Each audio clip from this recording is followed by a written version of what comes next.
আসসালামু আলাইকুম ওয়া রাহমাতুল্লাহি ওয়া বারাকাতুহু। আশা করছি সবাই অনেক অনেক ভালো আছেন। আমাদের লাইভটা শুরু হওয়া উচিত ছিল, মানে শুরু হওয়ার কথা ছিল 9টা 30-এ।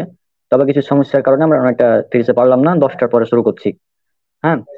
তো আজকে আমরা আপনারা এখানে দেখতে পাচ্ছেন আলোচ্য বিষয় রাসূল সাল্লাল্লাহু আলাইহি সাল্লামের মিরাজ এবং ইসলাম বিরোধীদের অভিযোগের জবাব। এই বিষয়ে আমরা আলোচনা করব।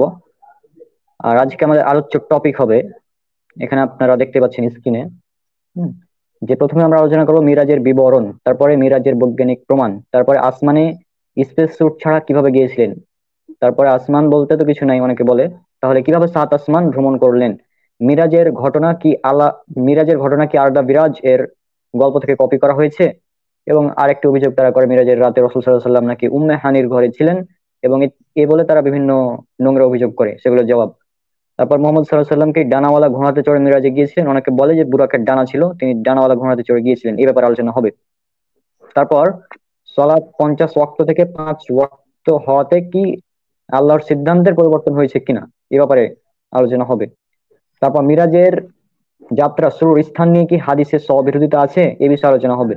তারপর নবী মোহাম্মদ সাল্লাল্লাহু আলাইহি সাল্লাম এর ইসরা ও মিরাজের ঘটনার সত্যতা কতটুকু, রাসূল সাল্লাল্লাহু আলাইহি সাল্লাম কি বুরাকে চড়ে আসমানে গিয়েছিলেন, এই কয়েকটি বিষয় আলোচনা। তবে আজকে হয়তো সবগুলো আলোচনা করা সম্ভব না, আমরা যতটুকু পারি ততটুকু ইনশাল্লাহ করব, এবং পরবর্তী লাইভে আমরা বাকি অংশ আলোচনা করবো ইনশাল্লাহ। তো মুজাহিদ ভাই, আপনি তাহলে শুরু করেন প্রথমে মিরাজ নিয়ে। أعوذ بالله من الشيطان الرجيم بسم الله الرحمن الرحيم سبحان الذي أسرى بعبده ليلا من المسجد الحرام إلى المسجد الأقصى الذي باركنا حوله لنريه من آياتنا إنه هو السميع البصير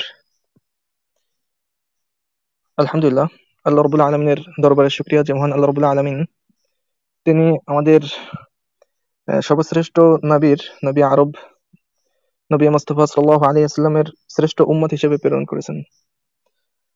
রাসূল করিম সাল্লাল্লাহু আলাইহি ওয়াসাল্লামের জীবনের প্রত্যেকটা ঘটনা, প্রত্যেকটা ছোট থেকে ছোট আদর্শ, এগুলো আমাদের মেনে চলা অবশ্যই অতি আবশ্যকীয়।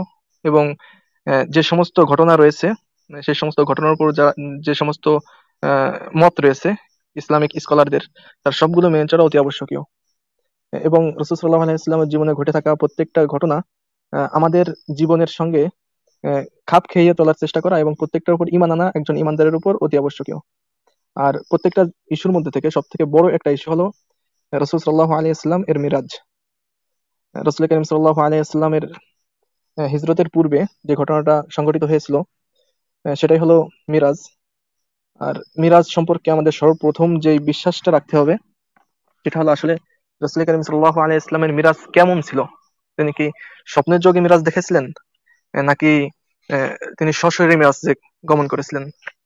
এখানে হলো মূল বিষয় যে রাসূল করিম সাল্লাল্লাহু আলাইহি ওয়াসাল্লাম বিভিন্ন বর্ণনাতে এসেছে যে রাসূল করিম সাল্লাল্লাহু আলাইহি ওয়াসাল্লাম মক্কাতে যখন ছিলেন তখন এক রাত্রে তিনি ঈশার নামাজের পরে তিনি শুয়ে আছেন, চোখ বুজে ঘুমান নাই কিন্তু জাগ্রত অবস্থায়, তখন তিনি মিরাজে গমন করেন। তো এখান থেকে অনেকে নাউজুবিল্লাহ কিছু মডারেট মুসলিম আছে, তারা অনেকে বলে যে রাসূল করিম সাল্লাল্লাহু আলাইহি ওয়াসাল্লাম স্বপ্নযোগে মিরাজ করছিলেন। এটা সর্বোচ্চ একটা, মানে কি বলবো, এটা নাদান মার্কা একটা কথা। যদি রাসূল করিম সাল্লাল্লাহু আলাইহি ওয়াসাল্লাম স্বপ্নের যোগে মিরাজ করতেন তাহলে কিন্তু কারোর কোনো আপত্তি থাকতো না, এটা স্বপ্ন হতো। হ্যাঁ, রাসূল করিম সাল্লাল্লাহু আলাইহি ওয়াসাল্লাম আগে অনেক স্বপ্ন দেখছেন, জান্নাত জাহান্নামের অনেক স্বপ্ন দেখছেন, অনেক কিছু ঘটছে, এরকম অনেক হাদিস আছে। কিন্তু আমাদের মূল কথাটা এখানে এটা নয় যে রাসূল সাল্লাল্লাহু আলাইহি ওয়াসাল্লাম স্বপ্নযোগে কি মিরাজ করছেন, না, এটা আমরা কখনোই মুমিনরা বিশ্বাস করি না। বরং রাসূল করিম সাল্লাল্লাহু আলাইহি ওয়াসাল্লাম সশরীরে মিরাজে গমন করছিলেন। আর এখানে হলো সমস্যা।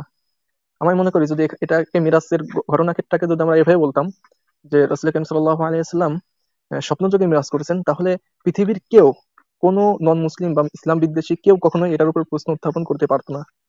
প্রশ্নটা তখনই উত্থাপিত হতে পারে যখন এটাকে এই বিশ্বাস করে নেওয়া হয় যে রাসূল করিম সাল্লাল্লাহু আলাইহি ওয়াসাল্লাম সশরীরে মিরাজ করেছেন। আর এখানে যত সব প্রশ্ন, যত সব গোলমাল। তো মিরাজের এই ঘটনাটা, এটা মুমিনদের কাছে মানে অনেক গুরুত্বপূর্ণ একটা ঘটনা, যেটা সম্পর্কে হাদিসে এসেছে রাসূল করিম সাল্লাল্লাহু আলাইহি ওয়াসাল্লাম যখন মিরাজের ঘটনাটা বিবরণ করলেন, বর্ণনা দিলেন, তখন ওখানে আবু বকর রাদিয়াল্লাহু তাআলা আনহু ছিলেন না। তাকে যখন বলা হলো যে একটা লোক এরকম সকালবেলা রাত্রে সে মসজিদে হারাম থেকে মসজিদে আকসায় গমন করছে, এবং সেখান থেকে নাকি সে 7 আসমান উপরে চলে গেছে, যে বিভিন্ন জিনিস অবজারভেশন করেছে, করে আবার পৃথিবীতে আসছে এক রাতের মধ্যে। এটাকে তুমি কেমন মনে করো? তিনি বলছেন, এটা কে বলছে? বললেন, আল্লাহ রাসূল সাল্লাল্লাহু আলাইহি ওয়াসাল্লাম, মুহাম্মদ বলছে। তিনি এক চোখ বুজে বিশ্বাস করেছেন। তিনি যদি বলে থাকে 100% সত্য, হ্যাঁ, এটা হলো মূল বিশ্বাস। কিন্তু যারা প্রমাণের দাবি করে, তাদের প্রমাণ নিয়েই আজকে আমাদের এই আলোচনা, মানে আয়োজনটা করা। যারা বিভিন্ন প্রশ্ন করে সে সম্পর্কে আজকে আলোচনা হবে। আর এ সম্পর্কে আলোচনা করতে সর্বপ্রথম আমাদের যে বিবরণটা নিয়ে কথা বলার, সেটা হলো মিরাজের বিবরণ। মিরাজটা কিভাবে হয়েছিল এ সম্পর্কে রাসূল করিম সাল্লাল্লাহু আলাইহি ওয়াসাল্লাম এরকম কোরআনের মধ্যে বলা হচ্ছে। কোরআনের মধ্যে আল্লাহ সুবহানাহু ওয়া তাআলা যে আয়াতটা শুরুতে আমি বললাম, আল্লাহ সুবহানাহু ওয়া তাআলা বলতেছেন বনী ইসরাঈলের প্রথম আয়াতে, সুবহানাল্লাযী আসরা বিআবদিহি লাইলাম মিনাল মাসজিদিল হারাম ইলাল মাসজিদিল আকসা। পবিত্র তিনি, মানে পবিত্র সেই সত্তা, যিনি নিয়ে গিয়েছেন এক রাত্রে নিজের বান্দাকে মসজিদুল হারাম থেকে মসজিদুল আকসা পর্যন্ত, যার পরিবেশ যার পরিবেশকে তিনি বরকতময় করেছেন, যাতে তাকে নিজের কিছু নিদর্শন দেখান। আসলে তিনি সবকিছুর শ্রোতা ও দ্রষ্টা। এখানে আল্লাহ সুবহানাহু ওয়া তাআলা বলতেছেন যে আল্লাহ রাব্বুল আলামিন নবী করিম সাল্লাল্লাহু আলাইহি ওয়াসাল্লামকে মসজিদে হারাম থেকে, মক্কা থেকে মসজিদে আকসায় নিয়ে গিয়েছেন। আর এটা অসংখ্য হাদিস দ্বারা প্রমাণ, বিস্তারিত ঘটনা উল্লেখ করা হয়েছে, যে কত ক্ষুদ্র থেকে ক্ষুদ্র বিষয়গুলো যখন রাসূল করিম সাল্লাল্লাহু আলাইহি ওয়াসাল্লাম, যদি এই গল্পটা বিস্তারিত করতে যাই অনেক সময়ের প্রয়োজন। আশা করি যারা এই সম্পর্কে বিভিন্ন প্রশ্ন উত্থাপন করেন তারা কম বেশি সবাই গল্প জানেন। যাই হোক, আমি সংক্ষেপে বলতেছি। রাসূল করিম সাল্লাল্লাহু আলাইহি ওয়াসাল্লাম যখন মক্কা থেকে এই মসজিদ আকসায় গমন করলেন, তখন তার সাথে দুজন ফেরেশতা ছিল। রাসূল করিম সাল্লাল্লাহু আলাইহি ওয়াসাল্লামকে নিয়ে একটা সওয়ারিতে নাকে আরোহণ করান। হ্যাঁ, সেটাকে বলা হচ্ছে বুরাক, নাম দেওয়া হয়েছে। অনেক এখানে দাবি করে যে সে বুরাকের নাকি ইসের মতো, মানে দুটো পাখা ছিল, ঘোড়ার মতো দেখতে দুটো পাখা ছিল। কিন্তু যাক, এই সম্পর্কে আলোচনা করবেন ইনশাআল্লাহ রনক ভাই। তারা যে সমস্ত দাবি করে যে ঘোড়ার মতো, আসলে হাদিসে কি উল্লেখ আছে, কোনটা সত্য। তারপর তিনি সেখান থেকে যান মসজিদ আকসাতে, এবং সেখানে গিয়ে আহ, সেখানে তার বাহকটাকে, মানে যার উপর তিনি বহন করে গিয়েছিলেন, সেটাকে বেঁধে রাখা হয়। এরপর সেখানে তিনি সমস্ত নবীদেরকে সাথে নিয়ে নামাজ পড়েন। এরপর বিস্তারিত আরো ঘটনা আছে। প্রথম আসমানে তিনি গমন করেন, সেখান থেকে নামাজ শেষ করে একটা সিঁড়িতে করে, এখানে সিঁড়িটা কি ছিল এ সম্পর্কে ব্যাখ্যা হবে ইনশাআল্লাহ, রনক ভাই আছে, আমি আসি, আলোচনা করব।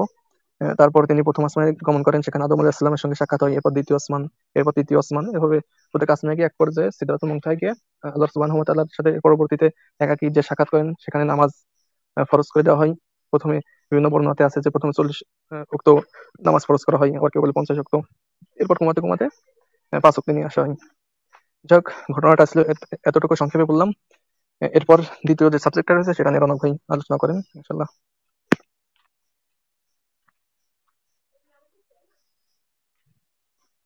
রনক ভাই শুনতে পারছেন আমাকে?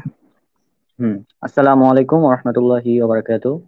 তো মুজাহিদ ভাই খুবই সুন্দর আলোচনা করলেন প্রথমে, এবং দ্বিতীয় যে বিষয়টি ছিল, অনেকে দাবি করে যে মিরাজের ঘটনা এটা একটি কাল্পনিক, মানে এটা কোনোভাবেই প্রমাণ করা সম্ভব নয়, এভাবে দাবি করে তারা। তবে আমরা জাস্ট এটা চেষ্টা করব যে মিরাজের ঘটনা যেটা আধুনিক বিজ্ঞানের সাথে কি কি মিল আছে এই ব্যাপারে আমরা আলোচনা করার চেষ্টা করব ইনশাআল্লাহ। হুম। আপনারা এখানে স্ক্রিনে দেখতে পাচ্ছেন মিরাজের ঘটনার সাথে আধুনিক বিজ্ঞানের মিল। আমরা দুটো বিষয় এখানে আলোচনা করব, একটা হচ্ছে আপেক্ষিকতা থিওরি এবং টাইম ট্রাভেল। এই বিষয়ে আমরা আলোচনা করব। আমি বলছি না যে এভাবেই মিরাজের ঘটনাটা মানে হয়েছিল, এটা কিভাবে হয়েছিল আল্লাহ সুবহানাহু ওয়া তাআলা ভালো জানেন। তবে যারা বিশ্বাস করে না, অবিশ্বাসী, তাদেরকে বোঝানোর জন্য আমরা এই বিষয়টা ব্যবহার করব। হ্যাঁ, তো এখানে আমরা একটা সূত্র দেখতে পাচ্ছি প্রথমেই, আপেক্ষিকতার যেটা সূত্র, এটা হচ্ছে T not equal T by root over 1 - v² by c²। এখানে এখানে টি যেটা, সেটা হচ্ছে কোনো কিছু যার সাপেক্ষে স্থির, তার সাপেক্ষে তার সময়। এবং টি নট যেটা, সেটা হচ্ছে উক্ত বিষয়, উক্ত বস্তু যার সাপেক্ষে গতিশীল, মানে তার সময়। এটা সায়েন্সের একটি যারা সায়েন্সের স্টুডেন্ট তারা বুঝতে পারবেন। আর সি হচ্ছে শূন্য মাধ্যমে আলোর বেগ, এবং ভি হচ্ছে বস্তুর গতিবেগ। এখন এভাবে যদি আমরা একটি প্রথমে ম্যাথ উল্লেখ করি, তাহলে এখানে দেখতে পারবো এটা আমাদের ইন্টার একটি ম্যাথ। হুম। স্ক্রিনে আপনারা দেখতে পাচ্ছেন কিনা আমি জানি না। আচ্ছা, এখানে দেখুন উল্লেখ করা আছে যে একজন মহাশূন্যচারী 25 বছর বয়সে 2.6 × 10⁸ মিটার/সেকেন্ড বেগে গতিশীল একটি মহাশূন্য যানে চড়ে ভ্রমণে বের হলেন। 40 বছর পর তিনি ভূপৃষ্ঠের গণনায় 40 বছর, মানে পৃথিবীর গণনায় 40 বছর পর তিনি পৃথিবীতে ফিরে এলেন। মহাশূন্যচারীর কাছে তার বয়স তখন কত হবে? আচ্ছা, এখানে একটা জিনিস যদি আপনারা লক্ষ্য করেন, অনেকে মনে করবে যে সে ব্যক্তি তো 25 বছর বয়সে গিয়েছে এবং 40 বছর পরে ফিরে এসেছে, তাহলে 25 + 40 তখন 65 বছর হবে। কিন্তু বিষয়টা এমন হবে না, কারণ সে ব্যক্তি 2.6 ইন্টু 10⁸ মানে আলোর বেগের প্রায় কাছাকাছি বেগে চলছিল। তো এক্ষেত্রে তার বয়সটা কিরকম হবে দেখুন, এখানে যে t = T0/1 - v² সূত্র দিয়ে যখন অঙ্কটা করা হলো, তখন তার বয়স আসলো টোটাল 45 বছর। মানে কি 20 বছর কমে গিয়েছে। 20 বছর কমলো কেন? কারণ সে গতিশীল অবস্থায় ছিল। গতিশীল অবস্থায় থাকার কারণে তার 20 বছর কমে গেল। এখানে তার বয়স হওয়া উচিত ছিল 25 + 40 65 বছর, কিন্তু না, 20 বছর কমে গিয়েছে, এটা যেটা বললাম আমি। আর এটার কারণ কি? এটার কারণ হচ্ছে গতিবেগ অনেক বেশি ছিল এই জন্য। আর আইনস্টাইনের আপেক্ষিকতার থিওরি থেকে আমরা আরো জানতে পারি যে কোনো ব্যক্তি যদি আলোর গতিতে চলতে পারে তাহলে তার কাছে সময়টা একদম স্থির হয়ে যাবে এবং সে ব্যক্তি ভবিষ্যতে প্রবেশ করতে পারবে। সুতরাং আমরা বলতে পারি যে রাসূল সাল্লাল্লাহু আলাইহি ওয়াসাল্লাম মিরাজ আলোর গতিতে গিয়েছিলেন, এটা আমরা বলতে পারি। যদি বলি যে আলোর গতিতে গিয়েছিলেন, তাহলে তার কাছে সময়টা জিরো।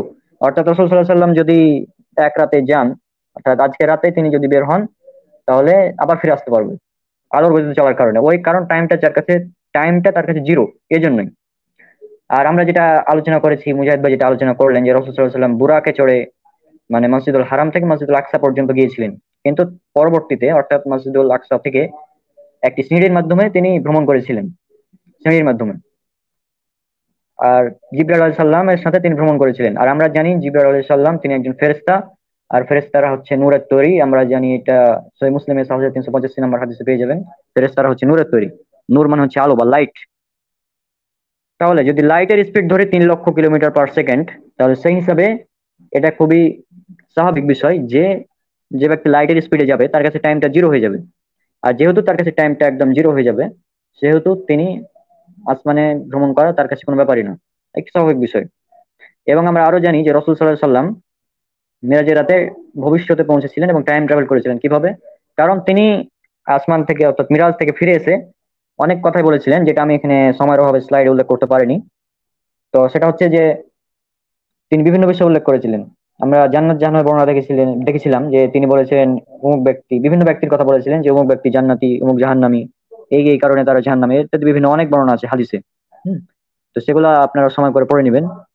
যেমন তিনি মিরাজের পর ফিরে এসে নারীদের উদ্দেশ্যে বলেছিলেন যে আমি দেখলাম জাহান্নামে অধিকাংশই তোমরা নারী, সুতরাং তোমরা দান সদকা বেশি করো।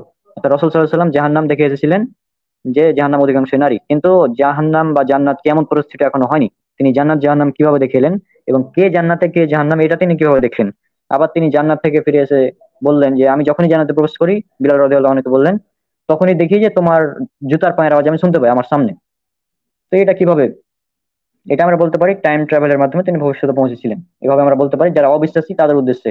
আমরা এটা এমনিতে বিশ্বাস করি, কারণ আবু বকর রাদিয়াল্লাহু আনহুকে যখন বলা হয়েছিল, এটা মুজাহিদ ভাইও বললেন, হ্যাঁ, যে যদি কোনো ব্যক্তি বলে যে যে ব্যক্তি এক রাতের মধ্যে মসজিদুল হারাম থেকে মসজিদুল আকসা পর্যন্ত গিয়েছিল, তারপর আবার 7 আসমান ঘুরে এসেছিল, এটা কি তুমি বিশ্বাস করো? তখন তখন আবু বকর রাদিয়াল্লাহু আনহু তিনি বলেন, হ্যাঁ, যদি এটা মুহাম্মদ সাল্লাল্লাহু আলাইহি ওয়াসাল্লাম বলে থাকেন তাহলে আমি অবশ্যই বিশ্বাস করি। এটা হচ্ছে আমাদের মুসলিমদের ঈমান। আমরা রাসূল সাল্লাল্লাহু আলাইহি ওয়াসাল্লাম যেহেতু বলেছেন তিনি মিরাজে ভ্রমণ করেছেন, আমরা বিশ্বাস করি, আমাদের কোনো প্রমাণের প্রয়োজন নাই। কিন্তু যারা অবিশ্বাসী তাদের জন্য এটা প্রয়োজন ছিল। এখন আর একটি পয়েন্ট, যে আসমানে স্পেস স্যুট ছাড়া তিনি কিভাবে গিয়েছিলেন? এই নাস্তিক যারা বিজ্ঞান মনস্ক তারা বলে যে স্পেস স্যুট ছাড়া আসমানে কিভাবে ভ্রমণ করলেন। তা এটা খুবই সিম্পল বিষয় যে আল্লাহ সুবহানাহু ওয়া তাআলা সর্বক্ষমতার অধিকারী। এমন কোনো বিষয় নেই যেটা আল্লাহ সুবহানাহু ওয়া তাআলা করতে পারেন না, এমন কোনো অসম্ভব বিষয় নেই। আমরা যেটাকে অসম্ভব মনে করি আল্লাহর কাছে সেটা সম্ভব। তো আল্লাহ সুবহানাহু ওয়া তাআলা যেহেতু তার নিজস্ব তত্ত্বাবধানে রাসূল সাল্লাল্লাহু আলাইহি ওয়াসাল্লামকে নিয়ে গিয়েছিলেন মিরাজে, তিনি কিভাবে নিয়ে গিয়েছিলেন সেটা তিনি ভালো জানেন। তবে আসমানে যে স্পেস স্যুট ছাড়া যাওয়া যায়, এটা আমরা কিছু হাইপোথেটিক্যাল মানে কিছু সাইফাই মুভিতে এগুলো দেখতে পাই। মানে আমি আগে যখন মুভি দেখতাম তখন এগুলো বেশি দেখেছি যে এটা কোনো ব্যাপার না, স্পেস স্যুট ছাড়াও যাওয়া যায়। তা মুজাহিদ ভাই আপনি যদি এই বিষয়ে কিছু বলেন তাহলে বেশি ভালো হয়, কারণ এই বিষয়ে আমার তেমন নেই। হ্যাঁ, আসলে এখানে আরেকটা বিষয় ছুটে গেছে আপনার, সেটা হলো রাসূল করিম সাল্লাল্লাহু আলাইহি সাল্লাম যে মিরাজে গমন করছিলেন। আহ, আমরা জানি যে রাসূল করিম সাল্লাল্লাহু আলাইহি সাল্লাম আপনার মক্কা থেকে মানে আল আকসা মসজিদ পর্যন্ত তিনি হ্যাঁ, বুরাক নামে একটা শহরে গেছিলেন। হ্যাঁ, হ্যাঁ, সেখানে হ্যাঁ, রাসূল হ্যাঁ। করিম সাল্লাল্লাহু আলাইহি সাল্লাম কখনোই বলিনি যে ওটা ঘোড়া ছিল বা গরু ছিল বা এই ধরনের কিছু। তিনি ওখানে বলছেন, হাদিসে স্পষ্ট এটাই বলা আছে। নাস্তিকরা এখানে একটু বাড়াবাড়ি করে, একটু বানিয়ে নেয়। ওরা তো মিথ্যাবাদী এমনিতেই। ওখানে হাদিসে বলা হয়েছে যে রাসূল সাল্লাল্লাহু আলাইহি ওয়াসাল্লাম এমন একটা বাহনে গিয়েছিলেন যেটা ঘোড়া থেকে ছোট এবং গাধা থেকে বড়, এটা বলছেন। তিনি বলেন নাই খচ্চরের যে থেকে এটা ছোট, কি ছিল। গাধা থেকে বড়। হ্যাঁ, ওটা কোনো প্রাণী ছিল কি না, না কোনো অন্য কিছু ছিল, এটা কিন্তু তিনি বলেন নাই। হুম, এবং বলছেন সাথে একটা দেখেন, বলছেন যে তার অন্য একটা হাদিস আছে যে তার দুটো পাখা ছিল। হ্যাঁ, পাখা আমরা জানি হুম, বিমানেরও পাখা হয়, বিভিন্ন আহ, ইসের আপনার আহ, যে হাওয়াই জাহাজগুলো আছে সেগুলো পাখা হয়। আর রাসূল করিম সাল্লাল্লাহু আলাইহি ওয়াসাল্লাম এটা বুঝতে হবে যে আমাদের ভ্যানার এন্ড বেল্টের মধ্যে তিনি এই সফরটা করেছিলেন। অর্থাৎ আমি বলতে চাচ্ছি আমাদের যে বায়ুর স্তর আছে, স্তরের প্রথম স্তরের মধ্যেই তিনি এই সফরটা করছিলেন। এবং এটা ছিল আপনার মানে মক্কা থেকে, অর্থাৎ মসজিদে হারাম থেকে মসজিদে আকসা পর্যন্ত। হ্যাঁ, এই সফরটা ছিল। তিনি এই উড়োজাহাজে করে গেছিলেন। আমি বলতে চাচ্ছি উড়োজাহাজ বলতে এটা না যে আমাদের বর্তমান প্রচলিত। রাসূল করিম সাল্লাল্লাহু আলাইহি ওয়াসাল্লামের আইডিয়া ছিল না, হ্যাঁ, যে ওই যে বাহনে গেছেন সেই বাহনটা কেমন। তো তিনি একটা অনুমান করে বলছেন যে ঘোড়া থেকে ছোট এবং গাধা থেকে বড়, এটা অনুমান করে হুম, বলছেন। এখন আসেন যে রাসূল সাল্লাল্লাহু আলাইহি ওয়াসাল্লাম কিসে গেছিলেন, তিনি কি আলোর গতিতে গেছিলেন কিনা। এই সময়টা বিভিন্ন হাদিস থেকে বুঝতে পারি এটা তিনি আলোর গতিতে যান নাই। কিভাবে প্রমাণ? সেটা দেখেন, রাসূল করিম সাল্লাল্লাহু আলাইহি ওয়াসাল্লাম যখন মক্কাতে আসেন, মক্কাতে আসার পরে তিনাকে প্রশ্ন করেছেন, মানে তিনি বলছিলেন যে আমি যখন আলাক্সা থেকে এখানে আসছি বাহনে করে, তখন দুটো গোত্রের কথা বলে যে অমুক গোত্রের একটা উট হারিয়ে গেছিল। আমার মানে আমি যে বাহনে করে আসতেছিলাম সেই বাহনের আওয়াজ শুনে তারা ভীত সন্ত্রস্ত হয়ে পড়ছিল। তাদের একটা উট হারাই গেছিল এবং আমি তার সন্তান দিছিলাম যে উটটা ওখানে আছে। এবং আরেক গোত্র থেকে সেখানে তারা পানি ঢেকে রাখছিল, সেখান থেকে সে পানিটা সে পান করে আবার পানিটা আবার সুন্দর করে ঢেকে রাখছিলেন। এবং এই দুটো গোত্র যখন মক্কাতে আসলো, তখন রাসূল করিম সাল্লাল্লাহু আলাইহি ওয়াসাল্লামের গল্প তাদেরকে শুনলো এটা কি সত্য, তারা সকলেই স্বীকার করে নিয়েছিলেন যে হ্যাঁ এগুলো সত্য। তাই এখান থেকে আমরা বুঝতে পারি যে তিনি এমন একটা বাহনে করে গিয়েছিলেন সেটা মানে অনেক হাই স্পিড ছিল না। মানে স্বাভাবিক আমাদের বিমানের গতি বা এরকম কিছু একটা ছিল। হয়তো তিনি 20 মিনিট বা আধা ঘন্টা এরকম একটা সময়ের মধ্যে তিনি সেখানে পৌঁছেছিলেন। যাই হোক, এখন আরেকটা বিষয় হলো যে এখান থেকে এই সময়টা তিনি এভাবে ক্রস করেছেন, এটা হাদিসের থেকে ইঙ্গিত দ্বারা বুঝতে পারি। আরেকটা হলো তিনি আল আকসা থেকে যে আরশে আজিমে পৌঁছেছিলেন, আহ, সিদরাতুল মুনতাহা পর্যন্ত পৌঁছেছিলেন। মানে প্রায় কয়টা আপনার 7টা আসমান তিনি পাড়ি দিয়েছিলেন। এটা কিভাবে সম্ভব? এটা সম্ভব হতে পারে, সেটাও রসুলের হাদিসে ইঙ্গিত রয়েছে যে রসুল করিম সাল্লাল্লাহু আলাইহি ওয়াসাল্লাম বলতেছেন যে আহ, তেনাকে ওখান থেকে একটা সিঁড়িতে করে নিয়ে যাওয়া হলো, একটা সিঁড়ির মতো তিনি একটা সিঁড়িতে উঠলেন। তারপরে কি হয়েছিল এটা কিন্তু রসুল বলতে পারেন না, হাদিসে বলা হয় নাই। তারপরে যখন তিনি প্রথম আসমান পার হলেন সেখানে অনুমতি নেওয়া হলো, এগুলো একটু বলা হয়েছে। এখন সিঁড়ির মধ্যে সেটা কি হতে পারে? দেখেন, বিজ্ঞানীরা বলে যে টাইম ট্রাভেল যদি সম্ভব হয়, টাইম ট্রাভেল যদি সম্ভব হয় তাহলে ভবিষ্যতে যাওয়া সম্ভব, অতি সম্ভব এটা। হ্যাঁ, কিন্তু অতীতে অতীতে যাওয়া এটা কষ্টকর নাও হতে পারে, কারণ এখানে একটা কেওয়াজের সম্ভাবনা আছে। ঠিক আছে, কিরকম কেওয়াজ দেখেন, সেটা হলো যদি আপনি অতীতে চলে গেলেন, তো যে আপনি আপনার দাদাকে মেরে দিয়েছেন, মেরে দিলে এখন আপনার অস্তিত্বটা থাকাই দুষ্কর হয়ে পড়বে, কষ্টকর হয়ে পড়বে, এরকম একটা কেওয়াজ হওয়ার সম্ভাবনা আছে। যাই হোক, সে আলোচ্য বিষয় এটা না। তো ভবিষ্যৎ ট্রাভেল করা এটা পসিবল, এটা আইনস্টাইনও বলে গিয়েছে তার থিওরি অফ রিলেটিভিটির অসংখ্য প্রমাণ দ্বারা। স্পেসের বক্রতা বিভিন্ন বিভিন্ন যুক্তিতে তিনি এটা প্রমাণ করছেন। এবং আমরা জানি যে যদি সেই টাইম ট্রাভেল করাটা সম্ভব হয় তাহলে কিভাবে সেটা করতে হবে। সেটা বলা হচ্ছে যে আমাদের ইউনিভার্সের মধ্যে এমন একটা স্পেসের মধ্যে এমন একটা সুড়ঙ্গ পথ রয়েছে, সেই সুড়ঙ্গ পথের মাধ্যমে টাইম ট্রাভেল সম্ভব। মানে বিষয়টা অনেকটা এরকম যে ওই যে যারা ফিজিক্সের ছাত্র তারা ভালো বুঝবে, একটা পৃষ্ঠাকে ছড়ানো পৃষ্ঠা যদি আমরা ভাঁজ করে কাছে নিয়ে চলে আসি, তাহলে মানে এক পৃষ্ঠার এক মাথা থেকে ছিদ্র করলে আরেক মাথা মানে খুব অল্প টুক ডিফারেন্স থাকে, অল্প জায়গা। তো এই হুম। সুড়ঙ্গটা এটা স্পেসের এটা কোথাও থাকতে পারে। ওয়ার্মহোল বলা হয়। জি জি, ওয়ার্মহোল বলেন ভাই। বলা হয়। এটাকে হ্যাঁ, সেটাই সম্ভবত বোঝাতে ওয়ার্মহোল বলা হ্যাঁ হয়। সেটাই হ্যাঁ সেটাই বোঝাতে আইনস্টাইন চাচ্ছি। বলেছেন। হ্যাঁ, সেটাই বোঝাতে চাচ্ছি, সেটা না, সেটা হলো অল্প সময়ের মধ্যে ট্রাভেল করা, সেটা হলো ওয়ার্মহোল। হ্যাঁ, এই ওয়ার্মহোলের মাধ্যমে টাইম ট্রাভেল করা সম্ভব, এটার হ্যাঁ, প্রমাণ দিয়েছেন আইনস্টাইন। আর এখানে আমরা অনেক ইন্টারস্টেলার মুভিতে সহ অনেক মুভিতে আমরা দেখছি যে যখন হ্যাঁ, টাইম ট্রাভেল করে তখন এই ওয়ার্মহোলের একটা সিস্টেম আছে যে মানে প্রাকৃতিক ওয়ার্মহোল হোক অথবা কৃত্রিম ওয়ার্মহোল হোক, এর মাধ্যমেই সেখানে করতেছে, ট্রাভেল করতেছে। এবং প্রত্যেকটা সিনেমায় দেখবেন ওয়ার্মহোলে প্রবেশ করার জন্য সেটা কিন্তু মানে হেঁটে যাওয়ার রাস্তার মতো না, সেখানে একটা সিঁড়ি সিস্টেম করে সে পর্যন্ত পৌঁছাতে হয়, একটা অনেক হ্যাঁ, বড় একটা সুড়ঙ্গ। হ্যাঁ, তো হুম, এখানে হুম, রাসূল সাল্লাল্লাহু আলাইহি ওয়াসাল্লাম হয়তোবা সেই ওয়ার্মহোলের মাধ্যমেই টাইম ট্রাভেল করেছিলেন, যার কারণে এখানে সিঁড়ির কথা নিয়ে আসতেন আর কি। যে উনি উনি উনি হ্যাঁ, ওখান থেকে মানে সিঁড়ির উপর পা রেখে তিনি ওয়ার্মহোলে শুধু পৌঁছাইছেন, সঙ্গে সঙ্গে তিনি টাইম ট্রাভেল করে চলে গেছেন। হ্যাঁ, এটা একটা হ্যাঁ। ভালো একটা ইঙ্গিত পাওয়া যায়, আর এটাই হয়তোবা হবে। তারপর আরো আছে। হ্যাঁ কোরআনে এমন অনেক আয়াত আছে যেখানে বলা হয়েছে যে শপথ বহু আসমানের নাকি, বহু পথ হ্যাঁ হ্যাঁ বিশিষ্ট আসমানের, হ্যাঁ অসমান হ্যাঁ জাতির বহু উপভোগ।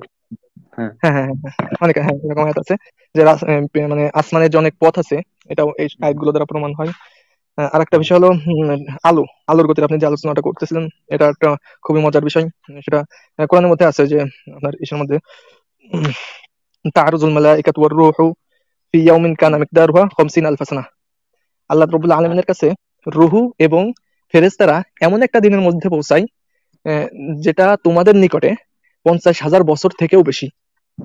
অর্থাৎ আমরা জানি যে আহ, সমস্ত ফেরেশতা হলো আলো দ্বারা তৈরি। হ্যাঁ, আলোর একটা গতি আছে, কত গতি সেটা সবাই জানে। ইউনিভার্সে বলা হয় আলোর উপরে গতি নাই। আবার কেউ কেউ বলে স্পেসের সম্প্রসারণ, অর্থাৎ ডার্ক এনার্জির যে প্রভাব সেটার গতি আছে। যাই হোক, ওগুলো আলোচনার বাইরে। তো একটা বিষয় গেল। আর দ্বিতীয়, আপনি ভাই যে আলোচনাটা করতেছিলেন রনক ভাই, সেটা হলো আপনার ওই সম্পর্কে, স্পেস শুট নিয়ে। তিনি কিভাবে গেলেন, তো সাল্লাল্লাহু আলাইহি সাল্লাম স্পেস শুট ছাড়া কিভাবে মহাবিশ্বে সফর করলেন, ভ্রমণ করলেন কিভাবে? প্রথম তো ভাই, আমি যদি এখানে সাইন্টিফিক কথা বলি তাহলে বলবো ওয়ার্মহোলে প্রবেশ করতে আহ, পোশাকের প্রয়োজন নাই। সেটা আমরা অনেক ইসের মধ্যে দেখি, সায়েন্স ফিকশন বা সায়েন্স অনেক মুভির মধ্যে দেখি। এটা আমার উত্তর না। আমার উত্তরটা হলো, প্রথমেও জানতে হবে এটা ছিল রাসূল করিম সাল্লাল্লাহু আলাইহি ওয়াসাল্লামের মিরাজ, এবং এটা হলো মুজিজা। আমাদের বুঝতে হবে মুজিজা জিনিসটা কি। হ্যাঁ, রাসূল করিম সাল্লাল্লাহু আলাইহি ওয়াসাল্লামের প্রত্যেকটা কাজ যদি প্রাকৃতিক ভাবে হতে হয়, মানে প্রাকৃতিক দ্বারা এগুলো প্রমাণ দিতে হয়, তাহলে সেটা মুজিজা থাকে না। এটা বুঝতে হবে যে রাসূল সাল্লাল্লাহু আলাইহি ওয়াসাল্লামের প্রত্যেকটা কাজ যদি আমি, মানে মুজিজা যেগুলো ঘটেছে সেগুলো যদি আমি প্রাকৃতিক কৌশলগুলোর দ্বারা প্রমাণ দেওয়ার চেষ্টা করি বা বোঝার চেষ্টা করি, তাহলে এটা মুজিজা থাকে না। মুজিজা কাকে বলে? রনক ভাই কি শুনতে পারতেছেন আমাকে? হ্যাঁ হ্যাঁ, শুনতে রনক ভাই, পাচ্ছি, বলেন। শুনতে হ্যাঁ, তো পাচ্ছি, বলেন মুজিজা, বলেন। মুজিজা কাকে বলে এটা আগে আমাদের বুঝতে হবে। আপনি গুগলে যে সার্চ দেন যে মুজিজা কাকে বলে, দেখুন সেখানে লেখা আছে যে মুহাম্মাদের অলৌকিক ঘটনা সমূহ বলতে সেই সকল অতি প্রাকৃতিক, কারণ শব্দটা কি অতি প্রাকৃতিক তথা কার্যকারণ সূত্রবিহীন ঘটনাবলী বোঝানো হয়, সেগুলো ইসলামের নবী মুহাম্মাদের দ্বারা তার জীবদ্দশায় সংঘটিত হয়েছে। ইসলামী পরিভাষায় নবী রাসূল কর্তৃক প্রদর্শিত এরূপ অলৌকিক ঘটনা সমূহকে মুজিজা বলে আখ্যায়িত করা হয়।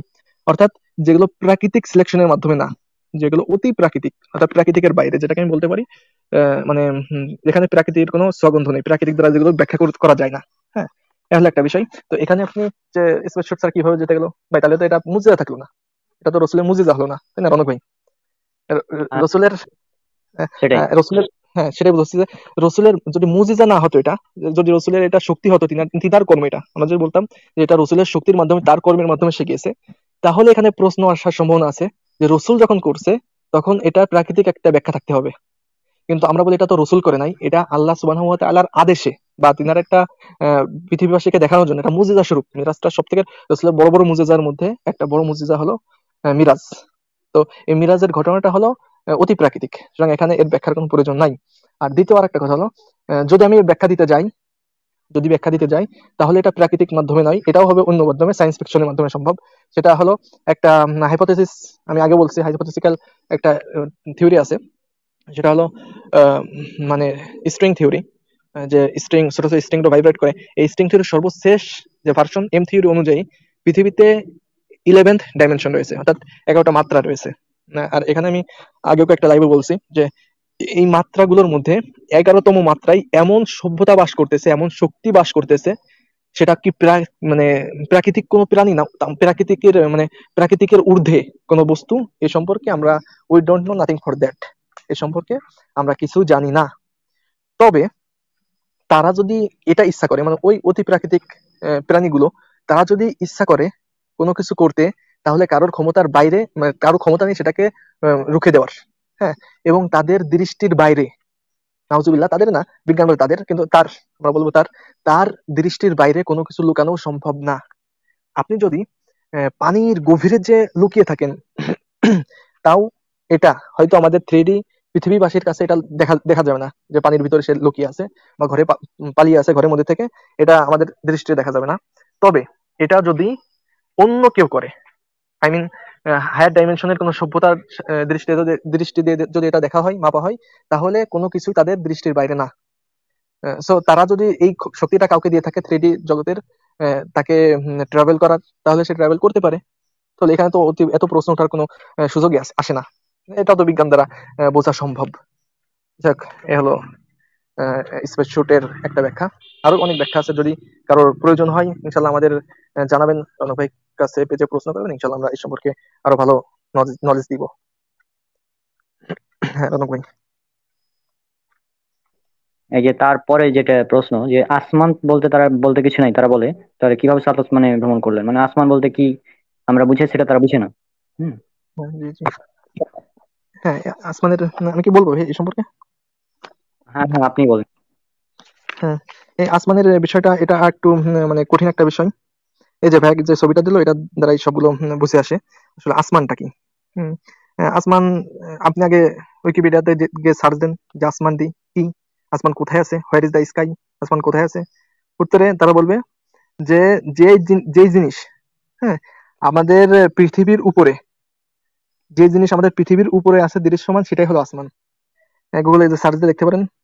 তো এই আমাদের পৃথিবীর উপরে দৃশ্যমান যে জিনিসটা আছে সেটাই হলো আসমান। এখানে আহ, বিজ্ঞান মানে সে সংজ্ঞাতে এই কথা বলা হচ্ছে। এবার দেখেন পৃথিবীর উপরে কি আছে, আসলে কি আকাশ বা অন্য কিছু আছে বা কি নাই। হ্যাঁ, এটা হলো মূল সমস্যাটা নাস্তিকেরা এখানে প্রশ্ন করে। আহ, কোরআনের মধ্যে প্রায় 299টা, প্রায় না শিওর 299টা আয়াত রয়েছে, সেখানে যে সম্পর্কে আসমানের কথা বলা হয়েছে। বারবার আল্লাহ সুবহানাহু ওয়া তাআলা শুধু আসমানের কথা বলছেন, যে আসমান আসমান আসমান। আসলে আসমানটা কি, আসমান কি আদৌ আছে, নাকি এটা একটা রূপক কথা ইসলামের? হুম, তো এই সম্পর্কে জানতে গেলে আমরা দেখতে হবে পৃথিবীর উপরে কি আছে। পৃথিবীর উপরে কি আছে, সেটা হলো একটা বায়ুমণ্ডল আছে। আর এই বায়ুমণ্ডলের বিভিন্ন স্তর আছে। এই যে স্ক্রিনে যে এটা দেখতেছেন, আমাদের গ্র্যাভিটি বা আমাদের বায়ুমণ্ডলের মণ্ডলের বিভিন্ন মানে স্তর। হ্যাঁ, এখানে ইসের আপনার সাউথ পোল, এই মানে পশ্চিম মেরু এবং উত্তর মেরু এবং দক্ষিণ মেরু, এখানে দেখেন ওখানে কিন্তু বায়ুমণ্ডল সেভাবে নাই। যার কারণে আহ, বছরে প্রায় সময় এই দুই স্থানে অরোরা দেখা যায়। হ্যাঁ, যাই হোক, অরোরা কি ওর সম্পর্কে যেতে চাচ্ছি না। তো এই মানে বায়ুমণ্ডলের দুটো স্তর রয়েছে। একটা হলো উষ্ণতার তারতম্যের ভিত্তিতে বায়ুমণ্ডলীয় স্তর রয়েছে। কেউ বলে এটা 5 স্তর, কেউ বলে 6 স্তর, আবার অনেকে 7 স্তরও বলে। যাক, 5 স্তর যেটা গ্রহণযোগ্য মত সেটাই ধরি। তো এই স্তরগুলো ট্রপোস্ফিয়ার, তারপর স্ট্রাটোস্ফিয়ার, মেসোস্ফিয়ার, থার্মোস্ফিয়ার, ঠিক আছে, আইনোস্ফিয়ার, ম্যাগনেটোস্ফিয়ার, এগুলো বিভিন্ন নাম আছে। যাক, তা এখন এই স্তরগুলো একটু গভীর আলোচনা, গুরুত্ব দিয়ে শুনলে ইনশাল্লাহ উপকৃত হবেন আপনারা সবাই। আর একটা বিষয় আপনাদের সবার কাছে রিকোয়েস্ট করি, সেটা হলো আমাদের লাইভটা বেশি থেকে বেশি শেয়ার করে দিন, ইনশাল্লাহ অনেকে উপকৃত হবেন আলোচনা থেকে। যাই হোক, তো প্রথমে বিষয় হলো ট্রপোস্ফিয়ার। ট্রপোস্ফিয়ার জিনিসটা কি? এই স্তরে এই ক্লাস 10-এ এ সম্পর্কে বিস্তারিত আলোচনা আছে, আসলে আমি আলোচনা করতে চাচ্ছি না। তারপর বোঝার সুবিধার্থে বলে রাখি যারা জানে না এই সম্পর্কে। ট্রপোস্ফিয়ার এটা হলো আপনার যে স্থানে আহ, বিমান বিমানগুলো চলাচল করে, এটা হলো ট্রপোস্ফিয়ার বলা হয়, বা বিভিন্ন বৃষ্টিপাত হয় এই প্রথম স্তরটাকে। এখানে এই মেঘমালা মানে সঞ্জীবিত হয় এই প্রথম স্তরে। তারপর আছেন ট্রপোস্ফিয়ার, সেটা হলো আহ, এই স্থানটাতে আপনার মানে আমি কি হয় সেটা বাদ দিচ্ছি, এখানে কাজ কি, মানে প্রাকৃতিক ভাবে কাজগুলো কি হয়। এখানে হলো সূর্যের যে এই ক্ষতিকর রশ্মিগুলো আছে, মানে সূর্য থেকে যে আলট্রা কি কি বলে আলট্রা ভাইলট রে, বা আপনার ওই বেগুনি যে রশ্মি আছে, ক্ষতিকর আল্ট্রা রশ্মি আছে। ভায়োলেট রে বা আল্ট্রা ভায়োলেট রে বা অতি বেগুনি রশ্মি যেটা আছে, যে হ্যাঁ, ওজন আলট্রা ওজন লেয়ার প্রোটেকশন করে। হুম। হ্যাঁ হ্যাঁ ওটাই। হ্যাঁ, আলট্রা ভাইলট রে। এখানে সূর্যের যে ক্ষতিকর রশ্মি আছে এগুলোকে মানে বিষয়টা করে আপনার, মানে যে ক্ষতিকর রশ্মি এটা পৃথিবীতে সরাসরি আঘাত করে না। এর কাজ হলো এটা। এরপর আছে মেসোস্ফিয়ার, সেখানে আপনার কোরআনের অনেক জায়গায় বলা হয়েছে উল্কা নিক্ষেপ হওয়ার কথা। এখানে হলো আপনার পৃথিবীর বাইরের যে ম্যাটার গুলো আছে ইউনিভার্সের, সেই ম্যাটার গুলো পৃথিবীতে যখন আঘাত করে, হ্যাঁ, বিভিন্ন ছোট ছোট পাথরের দলা বা অন্যান্য বিভিন্ন দলা, তো এই স্তরের এসে সেগুলো প্রতিহত হয়, আগুন ধরে সে নিঃস্ব হয়ে যায়। তারপর চতুর্থ স্তর থার্মোস্ফিয়ার, সেখানে হলো আপনার কসমিক রেডিয়েশন যে ইউনিভার্স থেকে আসে, যে ক্ষতিকর রেডিয়েশন গুলো আসে, এখানে সেই ক্ষতিকর রেডিয়েশন গুলো নিশ্চিহ্ন হয়ে যায়। হ্যাঁ, আর এখানে অতি মাত্রায় তাপ। এখানে এখানে আপনার প্রায় 1200 সেলসিয়াসের বেশি, তার থেকেও বেশি তাপমাত্রা, যেখানে মনে করেন সবকিছু পুরো একদম ছাই হয়ে যাবে, এত তাপ রয়েছে। আর এখানে আপনার এই যে কসমিক রেডিয়েশন ক্ষতিকর, এটা যদি স্পেস শুট ছাড়া কেউ যদি ইউনিভার্সে যায়, বা এই রশ্মিটা যদি পৃথিবীতে আসে, তাহলে ক্যান্সার হয়ে যাবে মানুষের, সবাই ক্যান্সারে মানে আক্রান্ত হয়ে যাবে। তো যাই হোক, এইসব বলে এটা বোঝাতে চাচ্ছি যে এই স্তরের অনেক গুরুত্ব রয়েছে আমাদের কাছে। মানে এক কথা আমরা বলতে পারি পৃথিবীটাকে সুরক্ষা দিচ্ছে এই স্তরটা, এই স্তরগুলো। আর এই স্তরগুলোকে, এই প্রথম স্তর থেকে শেষ স্তর পর্যন্ত এটাকে একটা নাম দেওয়া হয়েছে, সেটা হলো ভ্যান অ্যালেন বেল্ট। হ্যাঁ, মানে আমাদের রক্ষা করতেছে যে বেল্টের মাধ্যমে আমাদের পৃথিবীটাকে। যদি এই স্তরগুলো না থাকতো বায়ুমণ্ডলের, তাহলে সর্বোচ্চ গেলে 3 মিনিট, 3 মিনিটের মধ্যে সব নিশ্চিহ্ন হয়ে যেত। যদি এই মনে করেন এই স্তরগুলো না থাকতো, তাহলে অনেক ক্ষতি হতো পৃথিবীর, অনেক। যেরকম ধরেন পৃথিবীর পরিবেশ মানে হতো হয়তো একদম পিনপতন নীরব। মনে করেন বিষয়টা এরকম হতো যে আপনার সামনে বিরাট জোরে আওয়াজ করা হচ্ছে, বিরাট পাথর পতিত হচ্ছে, কিন্তু আপনার কান পর্যন্ত কোনো আওয়াজ পৌঁছাতো না। আপনি বধির হয়ে গেছেন এটা কিন্তু না, বা মানে কাল হয়ে গেছেন এটা না। আপনার এই আওয়াজটা না পৌঁছানোর কারণ কারণ হবে বায়ুমণ্ডল। কারণ বায়ু না থাকলে মানে বায়ুর মাধ্যমে এই আওয়াজগুলো আমাদের কাছে পর্যন্ত পৌঁছায়। তারপর আকাশে যে সমস্ত পাখিগুলো দেখছেন বা যে বিমানগুলো দেখছেন, এগুলো নিচেই পতিত হয়ে মানে পড়ে যাবে। তারপর আপনার সূর্যের প্রথমে যে কথাটা বললাম, আল্ট্রাভায়োলেট রে বা যে ক্ষতিকর বেগুনি রশ্মি, এটা সরাসরি সরাসরি পৃথিবীতে মানে এসে আঘাত করবে।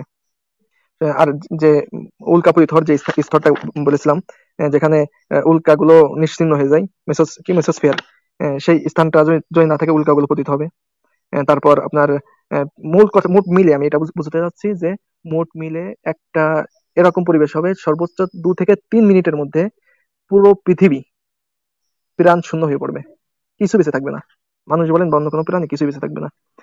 যাই হোক, তো এখান থেকে আলোচনা দ্বারা আমি এটা বোঝাতে চাচ্ছি যে এই যে স্তরগুলো রয়েছে, এই স্তরগুলোর একটা নাম রয়েছে, সেটা হলো ভ্যান অ্যালেন বেল্ট। আর এটা আমাদের জন্য কত বড় একটা করুণা এবং আমাদের কিভাবে আত্মরক্ষা দিচ্ছে এই ভ্যান অ্যালেন বেল্ট, সেটা আমরা ইতিপূর্বে আলোচনা করেছি। এবার আসেন যে কোরআন কি বলে প্রথম আসমান সম্পর্কে। কোরআন প্রথম আসমান সম্পর্কে বলে সূরা একটা সূরা, সূরা আম্বিয়ার 32 নম্বর আয়াতের মধ্যে আল্লাহ সুবহানাহু ওয়া তাআলা বলতেছেন, ওয়াজআলনা আস-সামাআ সাকফাম মাহফুজাও ওয়া হুম আন আয়াতিহা মু'রিজুন। এখানে আল্লাহ সুবহানাহু ওয়া তাআলা বলতেছেন সূরা আম্বিয়ার অর্থাৎ 31 নম্বর সূরার 32 নম্বর আয়াতের মধ্যে আল্লাহ সুবহানাহু ওয়া তাআলা বলতেছেন যে আমি আকাশকে সুরক্ষিত ছাদ হিসেবে বানিয়েছি, অথচ ওহুম আন আয়াতিহা, অথচ তারা অর্থাৎ মানুষরা আমার এই নিদর্শন থেকে মুখ ফিরিয়ে রেখেছে। মানে এই নিদর্শন নিয়ে তারা ঘাটাঘাটি করে না। এখন দেখেন যেটা বলতেছিলাম ভ্যান অ্যালেন বেল্ট সম্পর্কে, যে আমাদের এইভাবে আত্মরক্ষা করতেছে, আত্মরক্ষা দিচ্ছে, সেটা এবং এই আয়াতটা আমরা জানতে পারতেছি যে প্রথম আসমানকে আল্লাহ তাআলা আমাদেরকে আমাদের সুরক্ষার জন্য বানিয়ে রেখেছেন, সুরক্ষার ছাদ। আমরা জানি যে বাইরের যত ইউনিভার্সের যত ক্ষতিকর জিনিসগুলো আছে, এই আমাদের বায়ুমণ্ডলের মাধ্যমে, এই ভ্যান অ্যালেন বেল্টের মাধ্যমে আমরা আত্মরক্ষা পাচ্ছি। এখন আসেন একটা বিষয়, সেটা হলো অনেকে বলতে পারে, অনেকে প্রশ্ন করতে পারে যে তার মানে কি আপনি বলতে চাচ্ছেন যে ভ্যান অ্যালেন বেল্টটাই আমাদের প্রথম আসমান?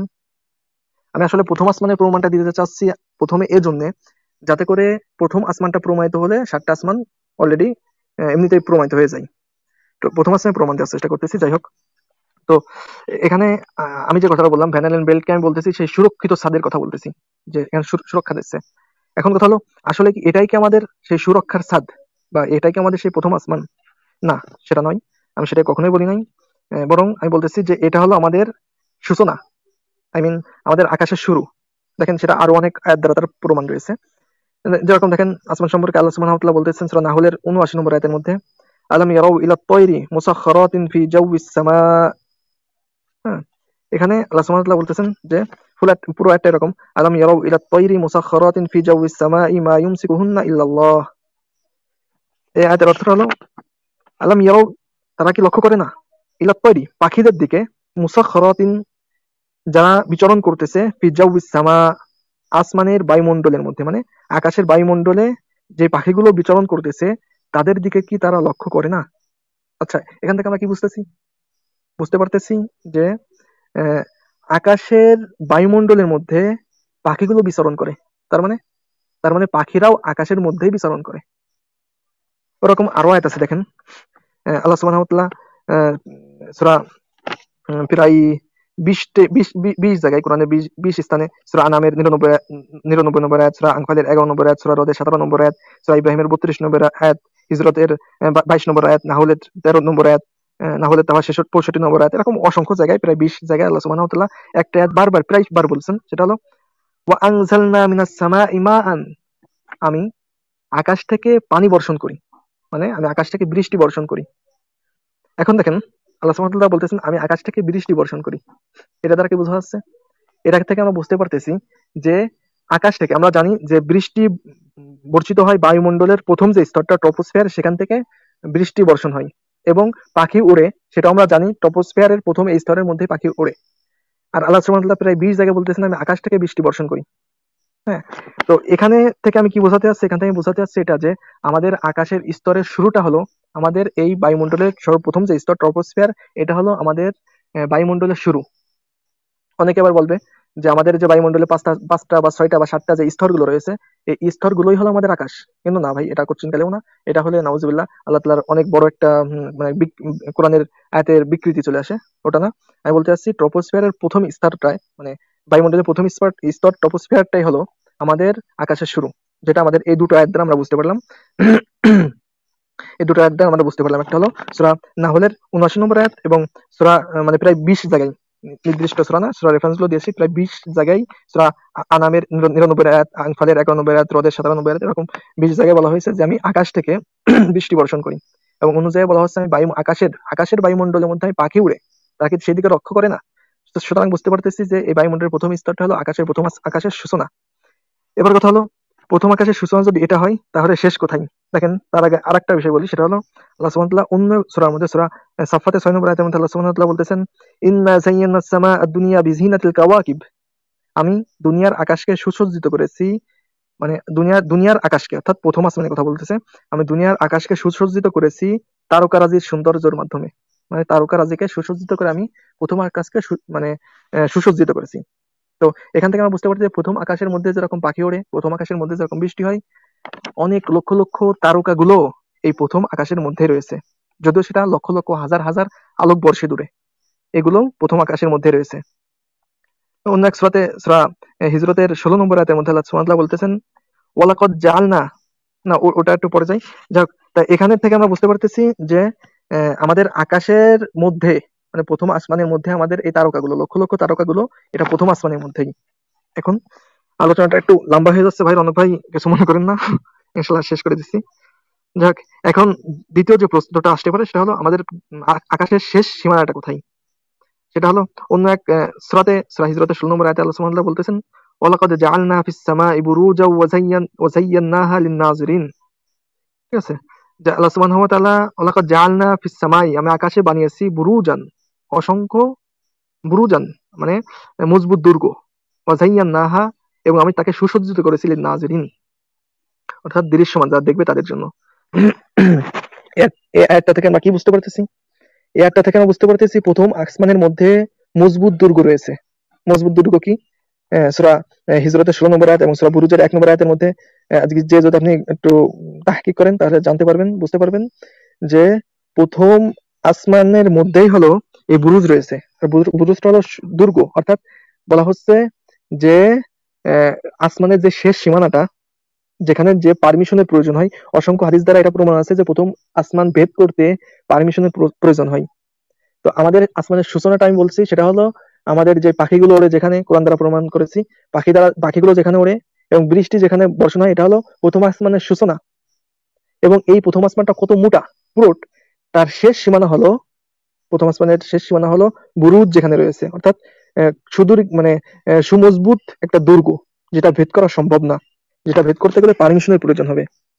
ঠিক আছে, আর অসংখ্য হাদিসে এসেছে যে যখন বুরুজ অতিক্রম করতে গেছে শয়তান জিনেরা, কারণ আমরা জানি যে জিনগুলো আগুনের তৈরি, আগুন বা নূরও বলতে পারি, সেগুলো তৈরি, তাদের একটা আলাদা একটা শক্তি আছে সেই পর্যন্ত পৌঁছানোর, তাদের প্রাকৃতিক কোনো ক্ষতি হবে না, সেখানে তাদেরকে উল্কা নিক্ষেপ করা হয়, তাদেরকে অনুমতি দেওয়া হয় না।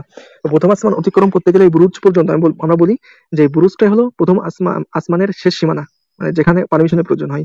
এবং ওরকম সূরা বুরুজের 1 নম্বর আয়াতের মধ্যে আল্লাহ সুবহানাহু ওয়া তাআলা বলতেছেন, ওয়াস সামাই যাতিল বুরুজ, এবং আসমান, ওয়াস সামাই যাতিল বুরুজ, কসম আসমানের, মানে সুদীর্ঘ মজবুত দুর্গ বিশিষ্ট দুর্গওয়ালা আসমানের শপথ খাচ্ছে আল্লাহ সুবহানাহু ওয়া তাআলা।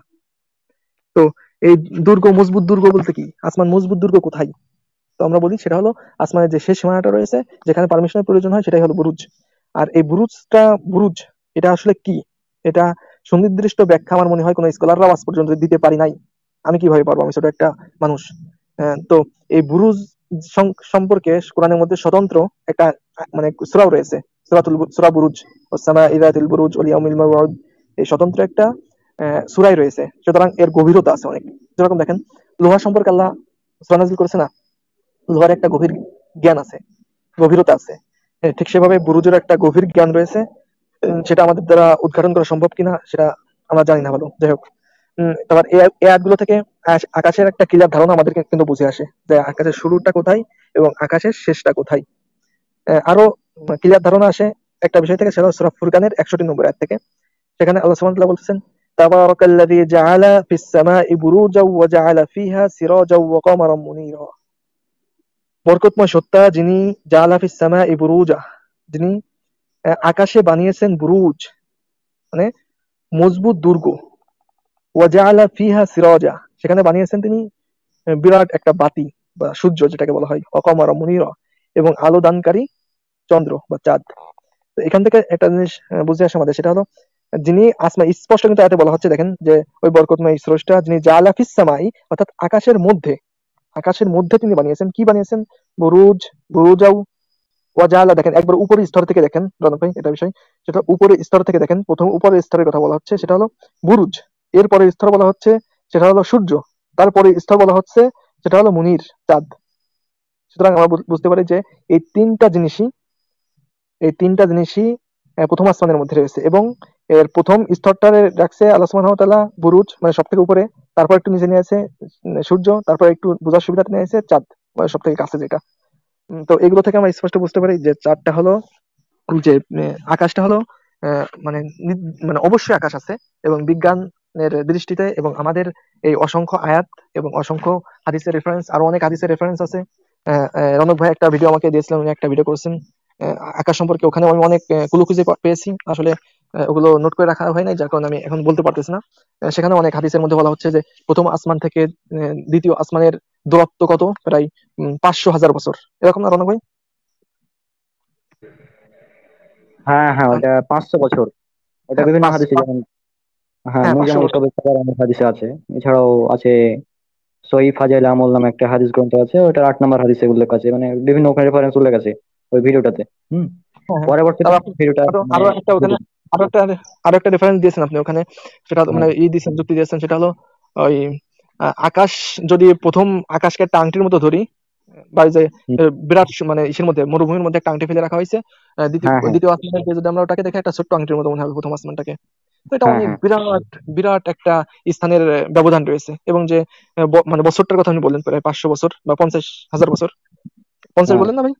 হ্যাঁ, 500 বছর, 50,000 বছর, 500 পাঁচশো এটা বছর কোন হ্যাঁ। গতিতে সেটা আমরা জানি না। হ্যাঁ, হ্যাঁ, একটা বিষয়, সেটা 500 বছর, সেটা কত দূরে হতে পারে, এবং সেটা গতি কি, সেটা কি আলোর গতি সম্পূর্ণ বছর, নাকি সেটা মানে গ্যালাক্সির স্পেসের সম্প্রসারণ হওয়ার বছর, সেটা সম্পর্কে আমরা জানি না।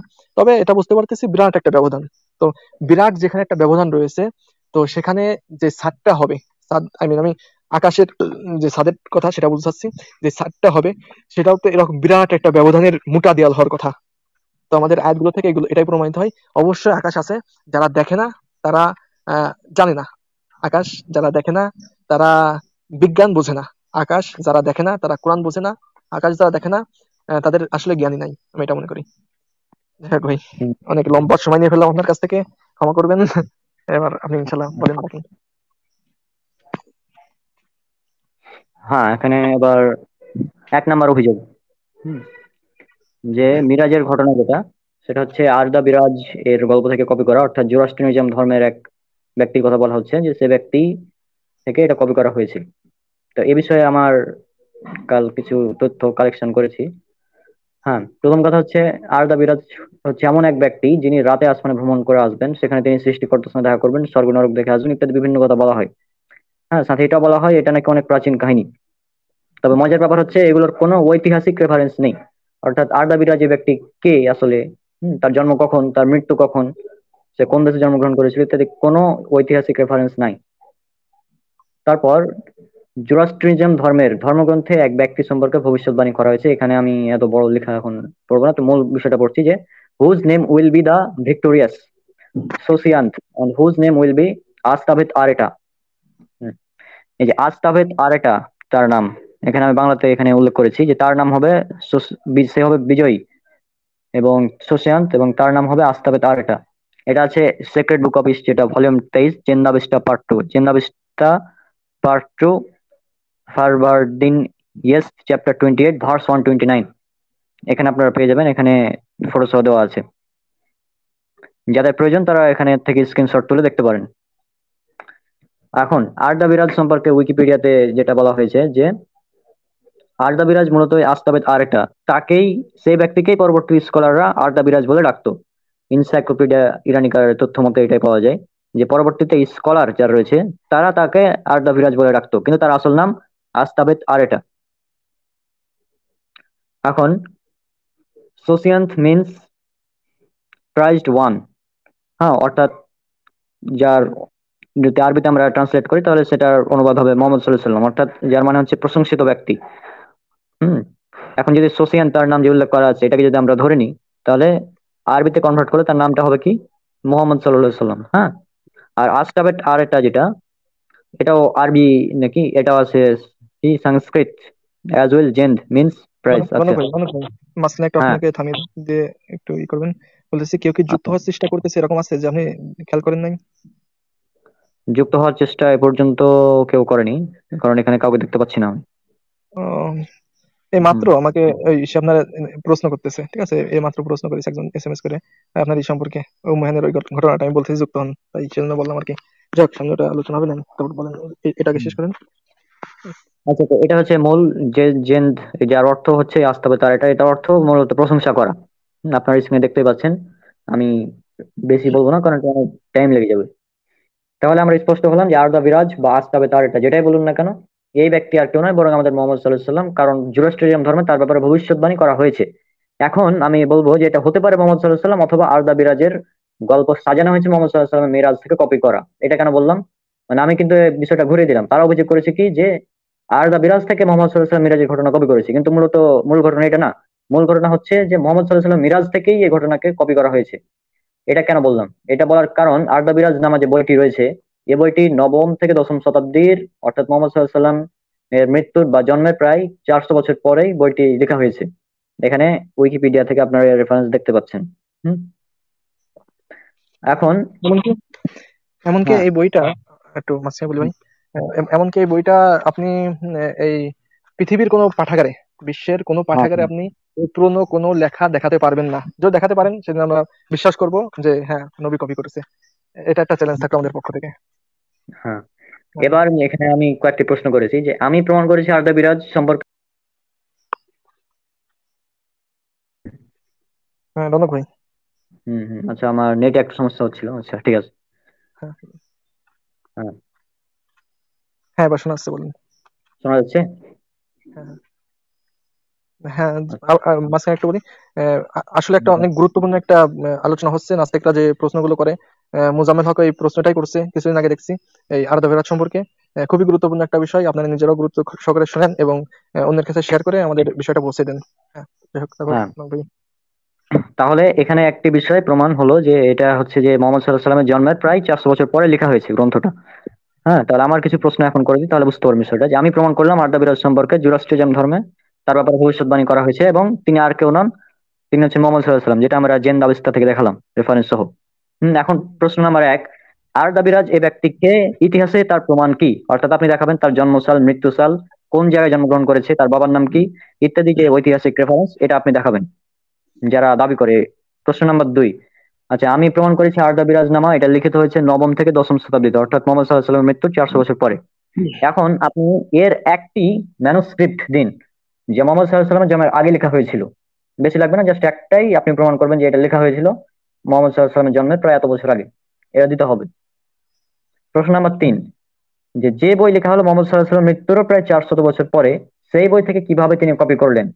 তাহলে এখান থেকে বুঝে যাচ্ছে এই অভিযোগটা একদম হাস্যকর, কারণ লেখা হয়েছে পরে। এখন আপনি বলতে পারেন যে এটা তো লোকমুখে প্রচলিত ছিল, পরে লিখিত ভাবে এসেছে, তাহলে এর প্রমাণ কি বা এর ভিত্তি কি? আপনি কিসের ভিত্তিতে বলছেন যে এটা আগে লোকমুখে প্রচলিত ছিল এবং পরবর্তীতে এটা মানে লেখা হয়েছে? এবার প্রশ্ন নাম্বার 5, আচ্ছা আমি প্রমাণ করেছি জুরাস্ট্রিয়াম ধর্মের যার ব্যাপারে ভবিষ্যৎবাণী করা হয়েছে তিনি মোহাম্মদ সাল্লাল্লাহু আলাইহি সাল্লাম। এখন আপনি বলেন, প্রশ্ন নাম্বার 5, যদি তিনি মোহাম্মদ সাল্লাল্লাহু আলাইহি সাল্লাম না হন তাহলে ওই ব্যক্তিকে যার ব্যাপারে ভবিষ্যৎবাণী করা হয়েছে বা আপনি কার সাথে মিলাতে পারবেন? আপনি একটা কথা বলে দিলেন যে মোহাম্মদ সাল্লাল্লাহু আলাইহি সাল্লাম তার থেকে কপি করেছে, বা তার ব্যাপারে ভবিষ্যৎবাণী করা হয়েছে তিনি মোহাম্মদ সাল্লাল্লাহু আলাইহি সাল্লাম নন বা অন্য কেউ। আপনি অন্য কারোর সাথে মিলাতে পারবেন না, চ্যালেঞ্জ। হ্যাঁ, তো এই কয়েকটি প্রশ্ন সর্বশেষে বলবো, এই অভিযোগ সম্পূর্ণ ভিত্তিহীন। কারণ মোহাম্মদ সাল্লাল্লাহু আলাইহি ওয়াসাল্লামের জন্মের আগে এই ঘটনা লিপিবদ্ধ হয়নি, বরং তার জন্মের 400 বছর পর লিপিবদ্ধ হয়েছে। এই জন্য আমরা বলবো যে এটা হচ্ছে মিরাজ থেকে কপি করে এর নাম করা হয়েছে আর দ্য মিরাজ। মানে তো মিরাজের ঘটনা থেকে কপি করে নিয়েছে, এবং এটা হচ্ছে তাদের একটি চক্রান্ত। তারা চক্রান্ত করেছিল কি, যে এই ব্যাপারে আমরা বলবো যে তখন মুসলিমদের ভিতরে সংশয় ঢুকিয়ে দেবো। কিন্তু আসলে এটা তো লেখা হয়েছে 400 বছর পর। আর যদি জুরাস্ট্রিজম ধর্মে আর দা বিরাজের ব্যাপারে ভবিষ্যৎবাণী থাকে, তাহলে সে ব্যক্তি আর কেউ নয়, বরং মোহাম্মদ সাল্লাল্লাহু আলাইহি ওয়াসাল্লামই হবে। যদি হুম, ভবিষ্যৎবাণীটা থাকে। আবার এমনও হতে পারে যে সেটাও হয়তো পরবর্তীতে যুক্ত করা হয়েছে তাদের ধর্মগ্রন্থে, এমনটা হতে পারে, কারণ সেই ধর্মগ্রন্থগুলো তো বিকৃত। হুম। তো এই ছিল এই ব্যাপারে সংক্ষিপ্ত আলোচনা। এবার অভিযোগ নাম্বার একটা 2। আরেকটা আচ্ছা। বিষয় একটু এখানে বলি, আমি যুক্ত করি, সেটা হলো জোরাস্ট্রিজম ধর্মে এটা সম্পর্কে যার জন্য আপনি জোরাস্ট্রিজমের ইতিহাস ঘাঁটতে পারেন। এরা কিন্তু মানে হতে পারে এটা অনেক পূর্বের ধর্ম, প্রায় 400 বা 500 বছর পূর্বের, মানে 4 বা 5 হাজার বছর পূর্বের ধর্ম এটা হতে পারে। কিন্তু এটা কিন্তু শুরু থেকে এক ঈশ্বরবাদীতে না। এরা হয়তো বা যখন যে তাকে নবী ছিল, সেখানে এক ঈশ্বরবাদীর একটা ঘ্রাণ ছিল বা গন্ধ ছিল। কিন্তু এর পরবর্তীতে কিন্তু এরা এক ঈশ্বরবাদী ছিল না। এটা আরবদের থেকে এরা অনুপ্রাণিত হয়ে নবী করিম সাল্লাল্লাহু আলাইহি ওয়াসাল্লামের জীবনী থেকে এরা অনেকে তখন ইসলাম ধর্ম গ্রহণ করে, এবং তাদের মাঝে ইসলামের আদর্শ ঢুকে, ইসলামের ছোঁয়া ঢুকে, বিভিন্ন যুক্তি তারা সামনে পেশ করে এটা প্রমাণ করেছে যে ঈশ্বর যদি হয় একজনই হবে, তার সঙ্গে কোনো শরিক হবে না। এবং পরবর্তীতে এরা এক ঈশ্বরবাদী হয়েছে, এবং ইসলামের অনেক সাংস্কৃতিক, ইসলামের অনেক কালচার আদর্শ তাদের মধ্যে তারা লালন করছে। তাদের রীতি নিয়ম, তাদের ইবাদত করার ধরন দেখলে আপনারা বুঝতে পারবেন এবং জানতে পারবেন। এবং সেখান থেকেই তারা রাসূল করিম সাল্লাল্লাহু আলাইহি ওয়াসাল্লামের মিরাজের ঘটনাটা কপি করছেন, এবং তার সপক্ষে অগণিত রেফারেন্স এবং প্রমাণ দিয়েছেন রনক ভাই। সে সম্পর্কে আমি বলতে চাচ্ছি না। তো এটাই বলতে চাচ্ছি যে এটা হলো এরা কিন্তু এক ঈশ্বরবাদী বর্তমান ছিল, আছে, এবং পূর্বেও শুরুর দিকে ছিল, মাঝখানে এরা ছিল না। এরা আমাদের ইসলামের আদর্শ থেকে প্রেরণিত হয়ে তারা এই বিভিন্ন জিনিসগুলো তাদের ধর্মের মধ্যে ঢুকাইছে। তার মধ্যে অনেকগুলোর মধ্যে এই মিরাজের ঘটনাটাও তাদের লেখা এই নতুন ধর্মগ্রন্থে তারা এটা অ্যাড করছে। হ্যাঁ ভাই, এবার পরের প্রশ্ন করে। হ্যাঁ, পরের অভিযোগ যেটা বলে যে মিরাজের রাতে রাসূল সাল্লাল্লাহু আলাইহি ওয়াসাল্লাম উম্মে হানির ঘরে ছিলেন, এবং এ ব্যাপারে একটি জঘন্য অভিযোগ করে, সেটা আমরা দেখেছি। এবং এ ব্যাপারে বিস্তারিত উত্তর দেওয়া আছে আমাদের মিনার ভাইয়ের ওয়েবসাইট রেসপন্স টু অ্যান্টি ইসলামে। সেখান থেকে মূলত সম্পূর্ণ ঘটনাটা নেওয়া হয়েছে। এই যে এখানে পুরোটাই যদি আপনি পড়েন তাহলে ভালো হতে পারে। রিজাল ভাই, এটা আপনি পড়েন তাহলে ভালো হবে, কারণ অনেক আরবি বিষয় আছে এখানে। আচ্ছা। হ্যাঁ, একজন মুমিনের শ্রেষ্ঠ পুরস্কার হচ্ছে আল্লাহর দিদার লাভ। ইসরা ও মিরাজের রাত্রে আল্লাহ তাআলা রাসূল করিম সাল্লাল্লাহু আলাইহি ওয়াসাল্লামকে 7 আসমান পরিভ্রমণ করিয়ে তার সঙ্গে কথোপকথনের মহান সম্মানে ভূষিত করেছেন। কিন্তু মহানবীর মহান সম্মানকে কলঙ্কিত করতে সদা প্রস্তুত ইসলাম বিরোধী এই রাতকে আহ, কি- কেন্দ্র কেন্দ্র করে করেও মনে হচ্ছে। কেন্দ্র করেও হ্যাঁ, হ্যাঁ, কেন্দ্র করেও জঘন্য সব অপরাধমূলক আহ, গল্প তৈরি করে রেখেছেন। এমন অশ্লীল, এমন অশালীন সেসব মিথ্যাচার যা আলোচনা করতেও রুচিতে বাধে। কিন্তু আল্লাহর কি লিখছেন, প্রিয়র বান্দা নবী করিম সাল্লাল্লাহু আলাইহি ওয়াসাল্লামের নামে মিথ্যা এ অপবাদের খণ্ডন করতে এ নিয়ে কিছু আলোচনা করতে হচ্ছে। আল্লাহই সাহায্যকারী। বাংলাদেশের বিভিন্ন নাস্তিক বা আসলে রনক ভাই, হ্যাঁ, আপনি যেভাবে লেখছেন আপনি ভালো পারবেন হয়তোবা, আপনি পড়েন, আমি আরবি কোনো বিষয় আসলে সেটা আমি করে দেবো। লেখার আপনার পরে নিজের লেখা তখন তো। হ্যাঁ, লেখার পরে পরে দেখছি যুক্ত আর হয়নি এখানে স্লাইড আপলোড হওয়ার পর। হ্যাঁ, প্রথমে হ্যাঁ, ছিল ঠিক। আচ্ছা, বাংলাদেশের বিভিন্ন নাস্তিক্যবাদী ব্লগ ও ফেসবুক গ্রুপগুলোতে প্রতি বছর সবে মেরাজের মৌসুম এলেই নাস্তিক মুক্তমনাদের তৎপরতা বেড়ে যায়। শুরু হয় নবী সাল্লাল্লাহু আলাইহি সাল্লামের ইসরা মিরাজের ঘটনাকে প্রশ্নবিদ্ধ করে, ব্যঙ্গ বিদ্রুপ এবং নানামুখী পোস্ট করে পোস্ট দেওয়ার প্রতিযোগিতা তারা করে। তারা দাবি করে মিরাজের রাতে নাকি নবী সাল্লাল্লাহু আলাইহি সাল্লাম তার চাচাতো বোন উম্মে হানি রাদিয়াল্লাহু আনহু এর বাড়িতে তার সঙ্গে অবৈধ কাজ হুম, করেন, হুম, হুম। নাউজুবিল্লাহ। এবং এই কাহিনীকে ধামা চাপা দেওয়ার জন্য মিরাজের কাহিনী তৈরি করেন, নাউজুবিল্লাহি মিন জালিক। মানে এটা তারা বলে। এই অশালীন অভিযোগের পেছনে তারা যে ঘটনাকে দলিল হিসেবে দাঁড় করে তা হলো, আচ্ছা সেই ঘটনা এখানে উল্লেখ করা আছে রেফারেন্সও। মোহাম্মদ ইবনে ইসহাক বলেন, মোহাম্মদ ইবনে সাইব কলবি উম্মে হানি বিনতে আবু তালিব রাদিয়াল্লাহু আনহু তে বর্ণিত, তিনি বলেন এই মিরাজ সম্পর্কে, রাসূল সাল্লাল্লাহু আলাইহি ওয়াসাল্লাম মিরাজ সম্পর্কে বলেন, যেই বৎসর মানে যে রাতে রাসূল সাল্লাল্লাহু আলাইহি ওয়াসাল্লাম মিরাজ সংঘটিত হয় সেটাতে তিনি আমার বাড়িতে শায়িত ছিলেন। ইশার সালাত শেষে তিনি ঘুমিয়ে যান, আমরাও ঘুমিয়ে যাই। ফজরের সময় তিনি আমাদেরকে জাগালেন, তিনি সালাত পড়লেন এবং আমরা তার সাথে ফজরের সালাত পড়লাম। তখন তিনি বললেন, হে উম্মে হানি, তোমরা তো দেখেছো আমি তোমাদের সাথে ইশার সালাত পড়ে তোমাদের এখানেই শুয়ে পড়ি, কিন্তু এরপরে আমি বায়তুল মুকাদ্দাস গমন করি, সেখানে সালাত আদায় করি। এখন ফজরের সালাত তোমাদের সাথে পড়লাম, যা তোমরা দেখলে। উম্মে হানি বলেন, এই বলে তিনি চলে যাওয়ার জন্য উঠে দাঁড়ালেন। আমি তার চাদরের কিনারা ধরে ফেললাম, ফলে তার পেট থেকে কাপড় পড়ে গেল। তা দেখতে করা কিপ্তি ভাঁজ করা কিপ্তি বস্ত্রের মতো স্বচ্ছ ও মসৃণ। আচ্ছা, আমি বললাম, হে আল্লাহ নবী, আপনি এ কথা লোকদের কাছে প্রকাশ করবেন না, অন্যথায় তারা আপনাকে মিথ্যাবাদী বলবে এবং আপনাকে কষ্ট দেবে। তিনি বললেন, আল্লাহর কসম, আমি অবশ্যই তাদের কাছে এই ঘটনা ব্যাখ্যা করব।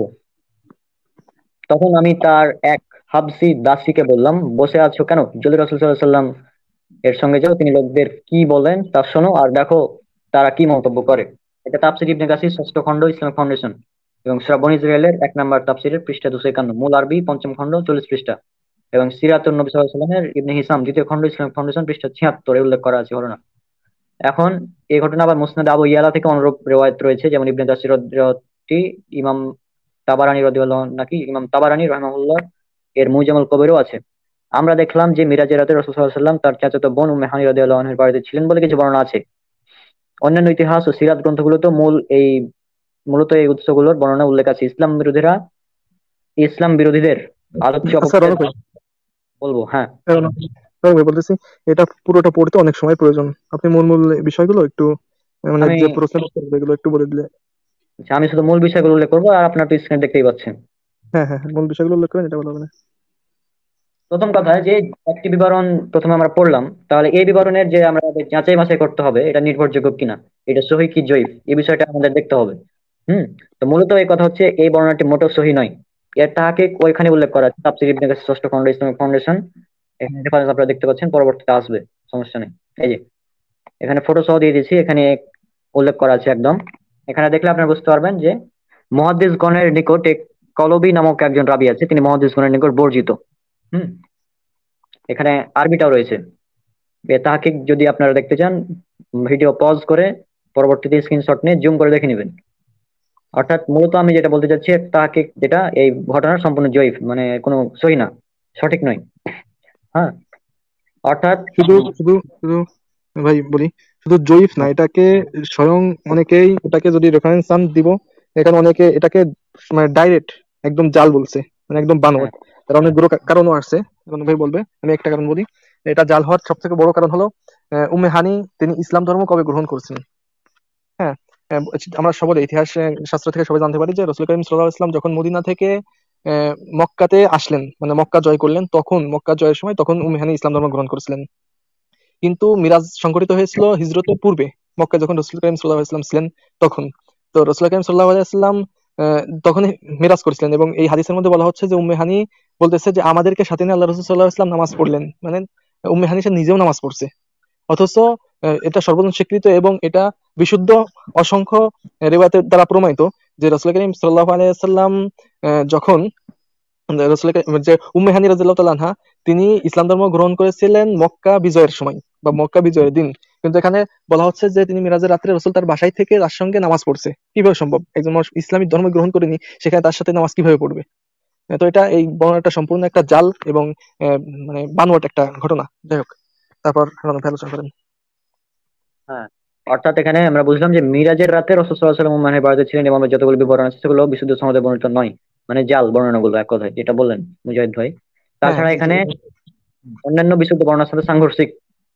আমরা সহিহ বুখারী মুসলিমের হাদিসে দেখতে পাই যে তিনি যেখানে ছিলেন, যেখান থেকে মিরাজের যাত্রা শুরু হয়, সেটা আমরা দেখেছি প্রথমেই। তো উম্মে হানি রাদিয়াল্লাহু আনহু ইসলাম গ্রহণের ব্যাপারে বিশুদ্ধ মত উল্লেখ করে ইমাম সাহাবী বলেছেন, উম্মে হানি ইসলাম গ্রহণ বিলম্ব হয় এবং তিনি মক্কা বিজয়ের দিন ইসলাম গ্রহণ করেন। এখানে রেফারেন্স উল্লেখ আছে। মক্কা বিজয়ের দিন উম্মে হানি রাদিয়াল্লাহু আনহা কে ইতিহাসের বিভিন্ন দৃশ্যপটে দেখা যায়, তাকে কেন্দ্র করে বেশ কয়েকটি ঘটনা সিরাত ও ইতিহাসের গ্রন্থগুলোতে বর্ণিত হয়েছে। এই দিনে তিনি ইসলাম গ্রহণ করেন এবং তার, আচ্ছা এগুলো আর পড়ছি না আমি, দেখতেই পাচ্ছেন আপনারা। হ্যাঁ, উম্মে হানি যদি মক্কা থেকে ইসলাম গ্রহণ করে থাকেন, তাহলে তিনি কি করে এক দশকে মিরাজের রাতে রাসূল সাল্লাল্লাহু আলাইহি ওয়াসাল্লাম সালাত আদায় করেন? তিনি তো মুসলিম হননি, যেটা আপনি আলোচনা করেন এখানে উল্লেখ করে দেওয়া আছে। হুম। আচ্ছা, এখানে আমি এগুলো আর পড়ছি না, অনেক টাইম লেগে যাবে এই জন্য। হ্যাঁ, একটু আমি অ্যাড হ্যাঁ, করে দিই ভাই কিছু কথা এখানে। আপনি অ্যাড করে দেন তাহলে হবে। হ্যাঁ হ্যাঁ। তো এখানে আরেকটা বিষয় হলো, রাসূল করিম সাল্লাল্লাহু আলাইহি ওয়াসাল্লাম, তো এটা আমি বললাম যে এটা একদম বানোয়াট এবং ভুল, যেটাকে একদম কি বলো, মিথ্যা একটা বর্ণনা, বানোয়াট একটা হাদিস। এবং এর রাবিরা অনেকে রাবিদের সম্পর্কে বলছে, কয়েকটা রাবির সম্পর্কে, একটা রাবি না, একটা রাবি বললেই সেটাই জাল বানোয়াট হয়ে যায়। সেখানে কয়েকটা রাবি আছে, 3টে রাবিনের সমস্যা আছে। তেনাদের কেউ বলেছেন স্মৃতিশক্তির সমস্যা ছিল, কেউ বলছেন তার মাঝে মধ্যে সে রেওয়ায়েতে কি ঢুকে দিত, মানে মিথ্যা ঢুকে দিত। এবং আরেকটা রাবি সম্পর্কে বলা হয়েছে যে তার বিশুদ্ধতার উপর কোনো নির্ভর করা যায় না, মানে সে বিশুদ্ধ রেওয়াতকারী, এর উপর নির্ভর করা যায় না। তো এইগুলো থেকে বুঝতে পারতেছি যে এটা সম্পূর্ণ বানোয়াট একটা হাদিস। এবং আরো অনেক ওয়ে রয়েছে এটা বুঝার।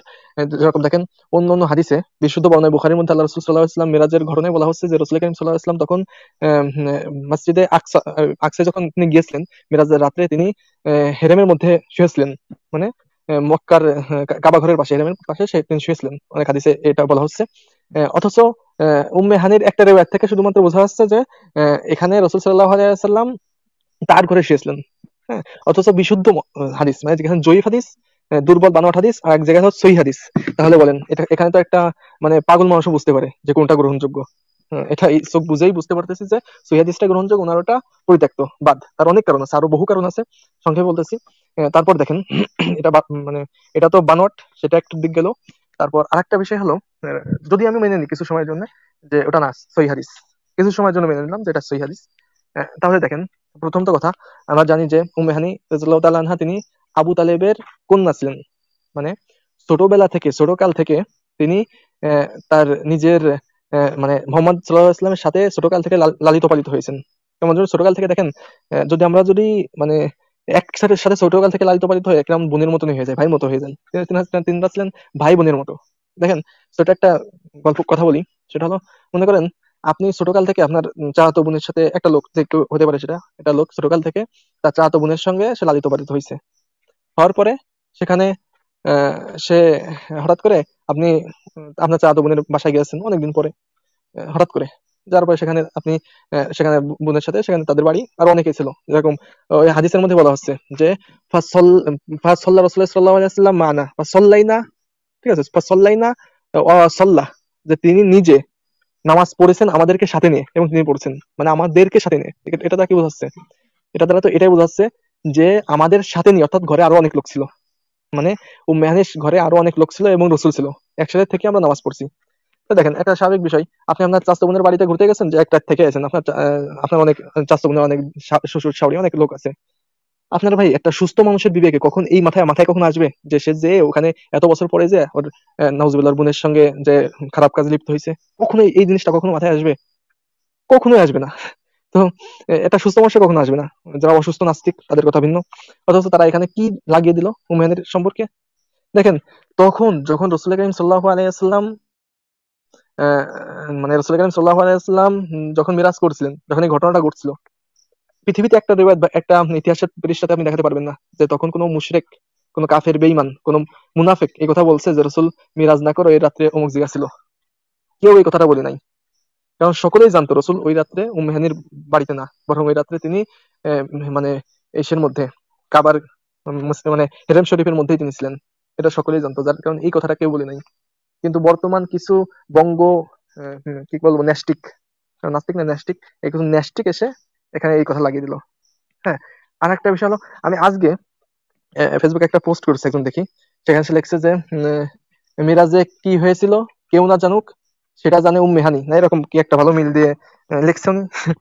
তো একটা মানুষ কতটা মানে নির্বুদ্ধিতা হলে এমন একটা কথা বলতে পারে যে রাসূল সাল্লাল্লাহু আলাইহি ওয়াসাল্লাম সেখানে কি করছিল। দেখেন, ও ফেসবুকে পোস্টে লিখছে, নিয়ে আসে একটু।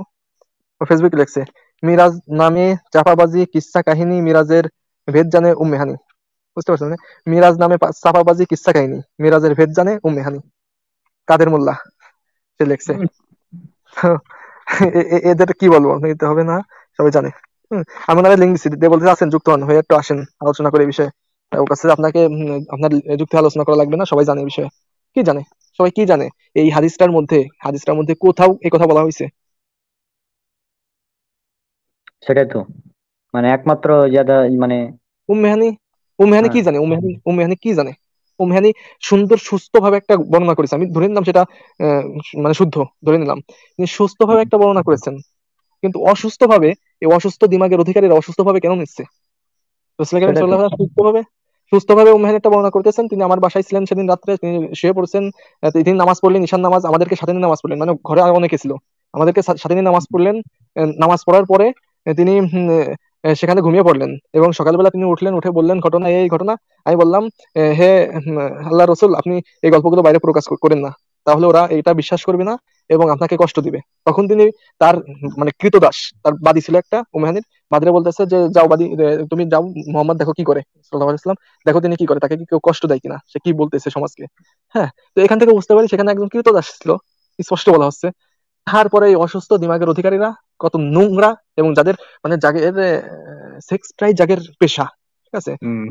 মানে যৌনলোভী, এরা তো যৌনতার দিকেই নেবে এগুলোকে। হম, যাদের কাছে কি পর্ণ তারকা হওয়া হচ্ছে ইঞ্জিনিয়ারের মতো সম্মানের পেশা, তারা তো এরকম করবে, এটা সব। হ্যাঁ, হ্যাঁ, হ্যাঁ। এই তো। হুম। হ্যাঁ, এই বিষয়টা নিয়ে আরেক যদি কোনো আলোচনা থাকে আপনি বলেন রনিক ভাই। এখানে আর তেমন মূল বিষয়গুলো ক্লিয়ার হয়ে গেছে। তো মূল বিষয় হ্যাঁ, যেটা, হাদিসটা পুরোটাই জাল, মানে মানে একদম, হ্যাঁ, হ্যাঁ, যেটা মহাদিসে উল্লেখ করে দিয়েছেন। আর সহিহ হাদিস সাথে সাংঘর্ষিক, মূলত বুখারী মুসলিম সহ অন্যান্য সহিহ হাদিসের সাথে রিওয়ায়াতটা পুরোপুরি সাংঘর্ষিক। হ্যাঁ, হ্যাঁ, এভাবে তো কোনোভাবে গ্রহণযোগ্য না।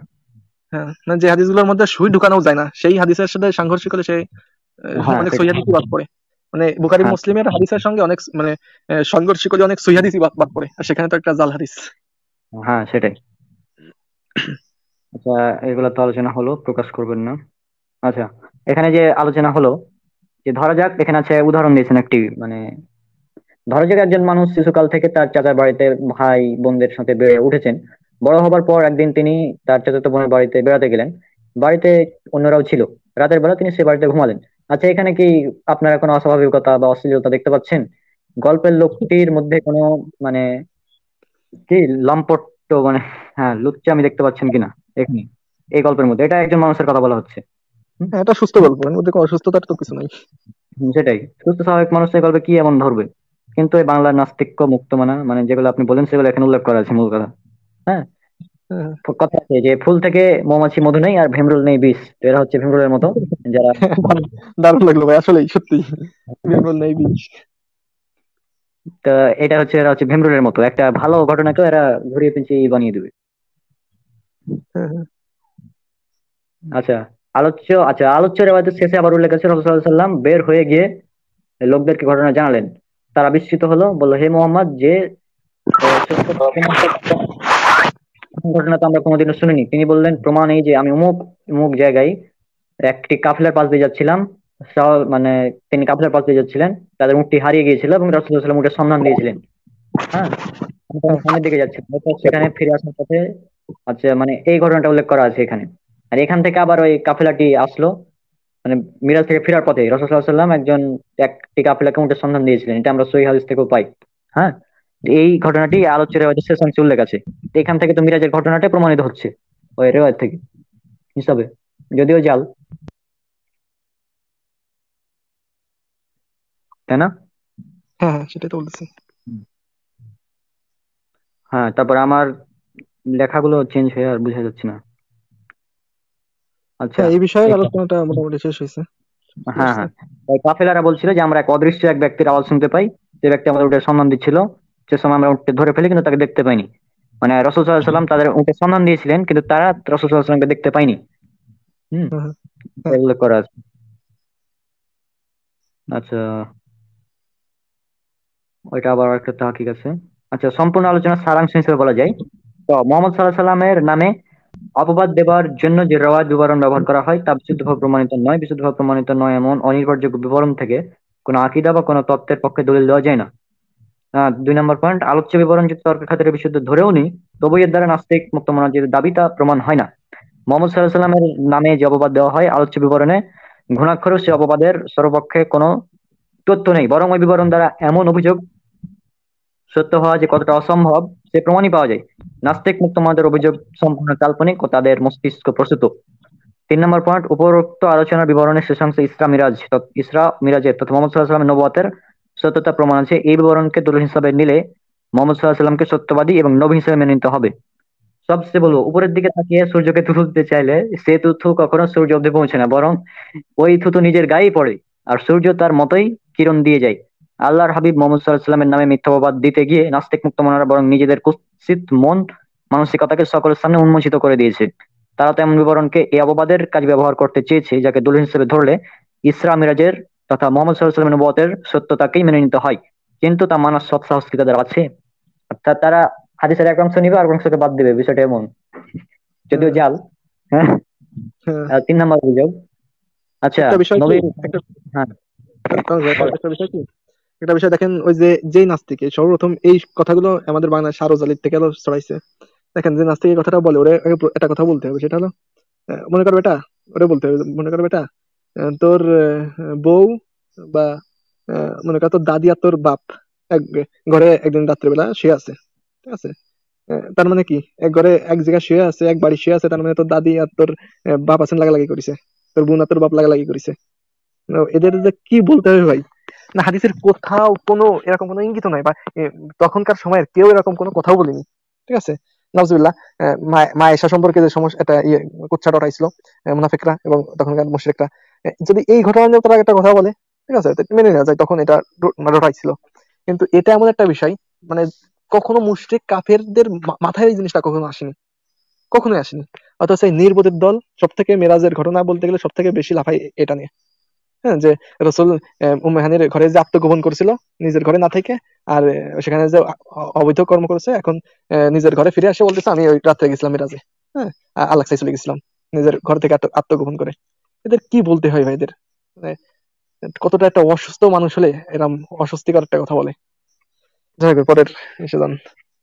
আপনারা এখানে দেখতে পাচ্ছেন আমাদের অভিযোগ নাম্বার 3, যেখান থেকে আমরা আলোচনা শেষ হয়ে গেছিল। হ্যাঁ। এখানে বলা হচ্ছে নবী মোহাম্মদ সাল্লাল্লাহু আলাইহি সাল্লামের ভাষ্যের মধ্যে তিনি ডানাওয়ালা এক ঘোড়ায় মানে বুরাকে চড়ে 7 আসমান পার হয়ে দেখা করতে যান। কি মহাকাশী বায়ুসৈন্য ছিল ব্যাপারে কি মোহাম্মদ সাল্লাল্লাহু আলাইহি সাল্লামের কোনো ধারণা?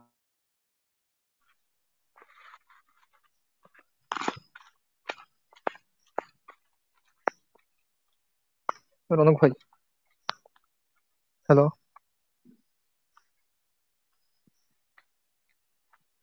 রনক ভাই নেটে সমস্যা হচ্ছে, তো কেটে গেছে রনক ভাইয়ের লাইন। তো যাই হোক, অভিযোগ নম্বর 3, নবী মোহাম্মদ সাল্লাল্লাহু আলাইহি ওয়াসাল্লাম ভবিষ্যতে তিনি ডানাওয়ালা এক ঘোড়ায় বুরাক, অর্থাৎ ডানাওয়ালা ঘোড়ায় চড়ে 7 আসমান পার হয়ে আল্লাহর সাথে দেখা করতে যান। তারপর কি, বায়ুশূন্য মহাকাশে চলার জন্যে বোরাকের ডানার প্রয়োজনীয়তা পড়লো কোন দিক দিয়ে? মহাকাশ যে বায়ুশূন্য, সে ব্যাপারে কি মোহাম্মদের কোনো ধারণাই ছিল না? এখানে আসলে আলোচনাটা রনক ভাই করতে চাচ্ছিল, কিন্তু লাইন কেটে গেছে ভাই। হ্যাঁ, রনক ভাই আসছে। রনক ভাই। হ্যাঁ, ওই যে আমার নেটের সমস্যা চলছে, তো ওই জন্য এরকম হলো আর কি। হুম। হ্যাঁ, হ্যাঁ, হ্যাঁ। এখানে বলা হচ্ছে যে পশ্চিমা ইসলামের সমালোচকদের মধ্যে এই অভিযোগটি অত্যন্ত জনপ্রিয়। রিচার্ড ডকিংস সহ অনেক মানে নাস্তিক তারা ইসলামের বিরুদ্ধে এই অভিযোগটা করে থাকে এবং এটা নিয়ে হাসি ঠাট্টা করে। আর বঙ্গীয় নাস্তিক সমাজে এই অদ্ভুত অভিযোগ উত্থাপনের অন্যতম কি হোতা হচ্ছে আরজ আলী মাতুব্বর। যাই হোক, এগুলো না পড়ি আর। তো এটা হচ্ছে মূল কথা, তার অভিযোগ এটা করে। এখন অভিযোগের খণ্ডনের পূর্বে এটা বলে রাখি, ইসলামী আকীদা অনুযায়ী আমরা মুজিজা বা কি এটা কারামতে বিশ্বাস করি। যদি কোরআন বা সহিহ হাদিস দ্বারা এটি প্রমাণিত হয় যে নবী মোহাম্মদ সাল্লাল্লাহু আলাইহি সাল্লাম, আচ্ছা এটা যদি আমরা ওয়েবসাইট থেকে পড়ি তাহলে মনে হয় ভালো আসবে, কারণ এখানে লেখাগুলো ক্লিয়ার না। হ্যাঁ, হ্যাঁ। আমি দেখি ওয়েবসাইটে ওপেন করি, তো তখন আসছি। আপনি তখন কিছু দেখছেন? বলতে পারেন এই ব্যাপারে। তখন ওপেন করি আমি, আপনি বলতে হ্যাঁ, পারেন। আমি তো যে, আচ্ছা, আচ্ছা। হ্যাঁ, রনক ভাই যে কথাটা বলতেছিল, যে প্রশ্নটা নিয়ে আসছে, এর তো বিস্তারিত উত্তর আছে, কিন্তু মানে আমার কাছে একটা সব থেকে সুন্দর একটা এর উত্তর ভালো লাগছে, সেটা হলো প্রথমেই তো আহ, রাসূল করিম সাল্লাল্লাহু আলাইহি ওয়াসাল্লাম যে প্রশ্ন করেছে ডানাওয়ালা ঘোড়ার কথা, এটা আমি গতকালকে বলছি। সেটা হলো, স্পষ্ট হাদিসে কোথাও এটা বলা নাই যে তার ডানা ছিল, ঘোড়া ঘোড়া সেটা সেটা ছিল একটা ঘোড়া এবং তার ডানাওয়ালা। হ্যাঁ, এভাবে কোথাও বলা হয়নি। গতকাল আমি বলছি, এই জন্য আসছে রনক ভাই। হ্যাঁ, রনক ভাই, পড়ে শোনান। আচ্ছা, রনক ভাই, হ্যাঁ, বলেন বলেন। হ্যাঁ, বলতেছি, আগে আপনি মিরাজের যে হাদিসটা ছিল, সেই হাদিসটা একটু আগে ওপেন করেন তো, এই ওয়েবসাইটটাতে একটু যাওয়ার আগে। মিরাজের হাদিস। হ্যাঁ হ্যাঁ, মানে হাদিসটা। মেরাজ। আচ্ছা, ওটা তো প্রথমেই ছিল আর আমি দেখছি। হ্যাঁ, বুখারীর যে সহিহ হাদিসটা দ্বারা প্রমাণিত সেটাই নিয়ে আসেন একদম। হুম হুম। আচ্ছা, ওই হাদিসটা এখন সার্চ করতে হবে। তিন হাজার যদি তিনশো ঝামেলা হয়ে সাতাশি থাক সন। তবে, আচ্ছা, আমি হাদিসটা আপনি হলে একটু। হ্যাঁ, আমি বের করছি, তখন আপনি বলতে থাকেন, সমস্যা নেই, হাদিস তো মনে আছে, তাই না? আচ্ছা, তো যাই হোক, হ্যাঁ হ্যাঁ। তো হাদিস গুলো হলো মূল। আমরা মানে নাস্তিকরা যারা বিভিন্ন ধরনের সংশয় পোষণ করে এবং ইসলাম নিয়ে কটূক্তি করে, তারা অধিকাংশ যেরকম ধরেন আসাদ নূর, তারপর আপনার এই বড় বড় নাস্তিক যারা আছে, যারা বড় বলতে এরা বড় কোনো নাস্তিক না, শিক্ষিত কোনো নাস্তিক না এরা। এর একটা বড় পেজ আছে, সেটা বলতেছি। যাদের পেজ আছে তারা এই পেজ থেকে বিভিন্ন আলোচনা শুনে, লাইভ দেখে আন্দাজেই ইসলাম সম্পর্কে অনেক মিথ্যা বানোয়াট, হ্যাঁ, উল্টাপাল্টা কথা বলে। তো এইগুলো থেকে তারা শুনে তারা মনে হয় আসলে ইসলাম, এটা ইসলাম। স্বাভাবিক ধরেন মানে বিষয়টা কিরকম একটু সামারাইজ করি, সেটা হলো মানে পূর্বে একটা নিয়ম ছিল এলাকার মসজিদের, যে যদি কোনো ব্যক্তি মানে কোনো ইমাম সাহেব যদি গরু জবাই দেয়, তাহলে এটা সমাজের রুল ছিল যে গরুর মাথাটা ইমাম সাহেবকে দিয়ে দিবে। হ্যাঁ, তার গরুর ঠ্যাং গুলো ইমাম সাহেবকে দিয়ে দিবে। এটা একটা নিয়ম ছিল। এটা আপনাদের মুরব্বীদের কাছ থেকে শুনলে, মানে শুনলে জানতে পারবেন। তো এখানে মনে করেন নাস্তিকরা কি করতেছে, লাফায় লাফায় উঠতেছে যে হ্যাঁ, গরুর মাথা ইমাম সাহেবের দিয়ে দেবে, দিতে হচ্ছে। এ কি ধর্ম? আহ, গরু সেটা একজন জবাই করতেছে নিজের টাকা দিয়ে, করে ইমাম সাহেবকে দিয়ে দিতে হবে। হ্যাঁ, অথচ মানে আমি এটা বুঝাতে চাচ্ছি যে এরকম অনেক তুচ্ছ ঘটনা আছে যেটা কোরআন হাদিস দ্বারা একটুও প্রমাণ নাই। কোরআন হাদিসের সেটা গ্রন্থও নাই। সমাজের কুসংস্কার, ইসলামিক কালচারের এই কুসংস্কার গুলোকে নিয়ে তারা বিভিন্ন লাফালাফি করে, ইসলাম এটা, এটা বর্বরতা, এটা সমস্যা, সেটা সমস্যা। এই নাদানগুলো কখনোই লেখাপড়া করে না। লেখাপড়া করে কখনোই এই কথাগুলো বলে না। এরা আন্দাজে হুদাই লাফাই বেড়ায়। হ্যাঁ, তা এরকম ধরেন গরুর মাথা, এই গরুর মাথা সম্পর্কে কোনো ইসলামের কোনো রেফারেন্স কোনো জায়গায় নেই, সেটা কোথাও নেই যে ইমাম সাহেবের গরুর মাথা দিতে হবে। আর নাস্তিকরা এটা নিয়ে লাফাই বেড়ায়। তো অনেক মিরাজের ঘটনাটা অনেকটা এরকম। অনেক বিষয় হাদিসে কোথাও কিছু বলা হয়নি। যেরকম কালকে ওই যে উম্মেহানির যে মানে ঘটনাটা আমরা স্পষ্ট আকারে তুলে ধরলাম, ওখানে এরকম বিষয়। ঠিক আছে, ওমানের কোথাও বলা হয়নি এই ধরনের কোনো কিছু রাসূল সাল্লাল্লাহু আলাইহি ওয়াসাল্লাম সম্পর্কে, নাউজুবিল্লাহ। কিন্তু তারা এই সমস্ত জিনিস দাবি করে থাকে। তো এখানেও বিষয়টা এরকম, মিরাজের প্রত্যেকটা বিষয়। যাক, হাদিসটা থেকে আমরা ক্লিয়ার হতে পারবো আরো। রনক ভাই কি কেটে গেলেন নাকি?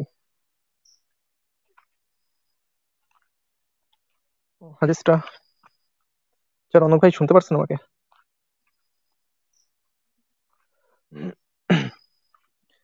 তো যাই হোক, তো এটা হলো বিষয় যে, রনক ভাই। ওই যে আমার ফোনে নেটের সমস্যা করছে, তো ওই জন্য বারবার বের হয়ে যাচ্ছে। আমি ওটা বের করার আচ্ছা, চেষ্টা করছি, আপনি বলতে থাকেন, সমস্যা নেই। হুম। হ্যাঁ। তো মিরাজের এই ঘটনাটা হলো এরকম, মিরাজের প্রত্যেকটা বিষয় নেই। শুধু মিরাজ না, ইসলামের যত অভিযোগ আছে, যত জিনিস সম্পর্কে, সব অভিযোগগুলোর মধ্যে এই সমস্যাগুলো।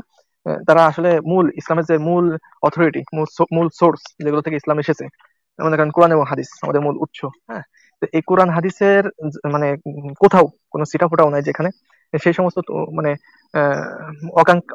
কি অআকাঙ্ক্ষিত একটা ঘটনা নিয়ে এসে তারা এগুলোকে বলে যে এগুলো ইসলামের একটা অংশ, ইসলামের একটা পার্ট, ইসলামের একটা বর্বরতা। তো ইসলামের সাথে এর কোনো সম্পর্ক নাই। তো এই যে আহ, মনে করেন মিরাজ হোক, দাস প্রথা হোক, তারপরে এই ধরনের আরো যত টপিক আছে, হুম, দেখবেন যত এদের অভিযোগ সব জয়ীফ, জাল, বানোয়াট হাদিস এনে এনে ইসলাম সম্পর্কে বিভিন্ন প্রশ্ন স্থাপিত করে। অথচ ইসলাম ও সম্পর্কে মানে ফিরেও দেখে না, যেগুলো জাল। এমনকি মানে কি বলবো, যেগুলো মৌজু হাদিস, ঠিক আছে, তার তো কোনো আহ, গ্রহণযোগ্যতাই নেই ইসলামে। আর সহি থেকে একটু নিম্ন পদেরও যেগুলো আছে সেগুলোকেও সেভাবে ইসলামে গ্রহণ করা হয় না। আর যেগুলো আপনার একদম বানোয়াট, কালকে যেটা বলছিলাম উমহানির যে হাদিসটা একদম বানোয়াট হাদিস, সেটাই না ইসলামের উপর অভিযোগ করে বসে আছে। তো এই বিষয়গুলো এরকম। হ্যাঁ, রনক ভাই। হ্যালো রনক ভাই। হ্যাঁ হ্যাঁ, বলেন। হ্যাঁ, তো আপনার নেটে কি সমস্যা সমস্যা আছে প্রচুর নাকি? নেটের প্রচুর সমস্যা হচ্ছে, আচ্ছা আমি দেখছি, সমস্যা নেই, ঠিক করা যাচ্ছে না। আচ্ছা, যাই হোক, হাদিস হাদিস না পাইলে সমস্যা নেই, আপনি আলোচনা করেন এই বিষয়টা নিয়ে, একটু এই যে আলোচনা করেন। কাজের সম্মত আসছে কিনা দেখতে পারেন।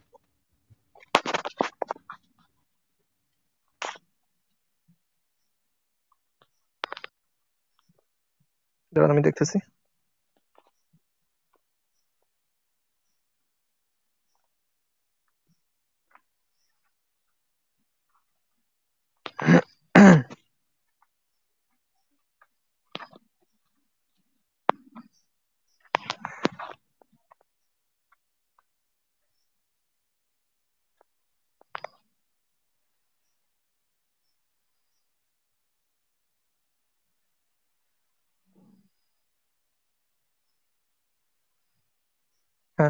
এখানে দেখেন ইসলামের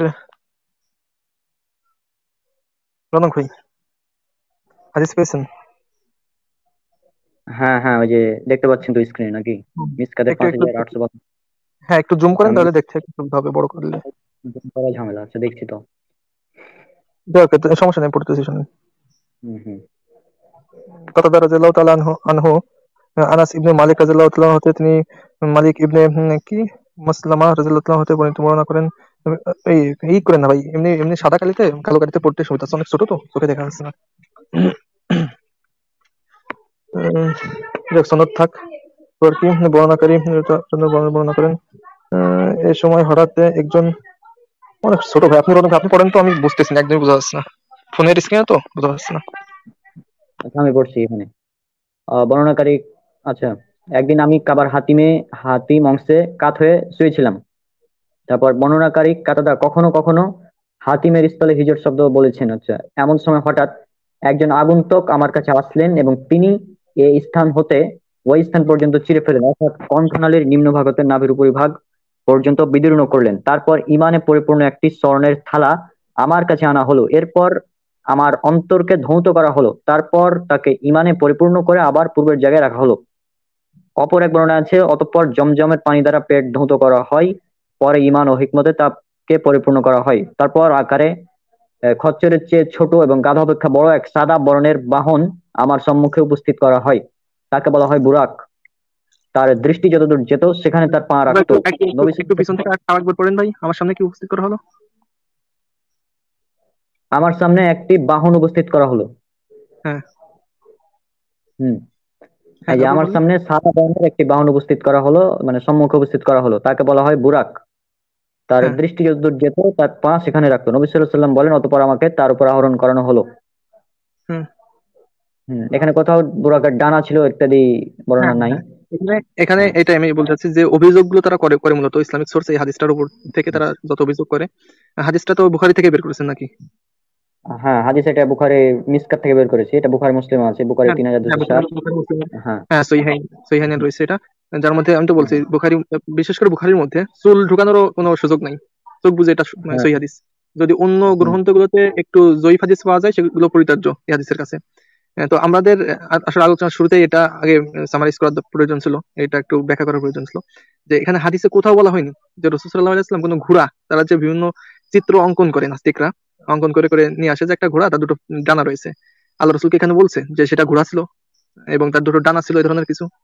তিনি বলছেন যে একটা বাহন নিয়ে আসা হলো আমার কাছে, সেটা ছিল ঘোড়া থেকে ছোট এবং খচ্চর বা গাধা থেকে বড়। হ্যাঁ, একটা মনে করেন স্বাভাবিক আমি বলি, এটা যদি ছোট জেড বিমান, হ্যাঁ, যদি নিয়ে আসা হয় আমার সামনে, আমি বলবো কি এটা হাতি থেকে বড়, ঘোড়া থেকে ছোট, এরকমটা কিছু বলবো আমি। তো এটা হলো বিষয়।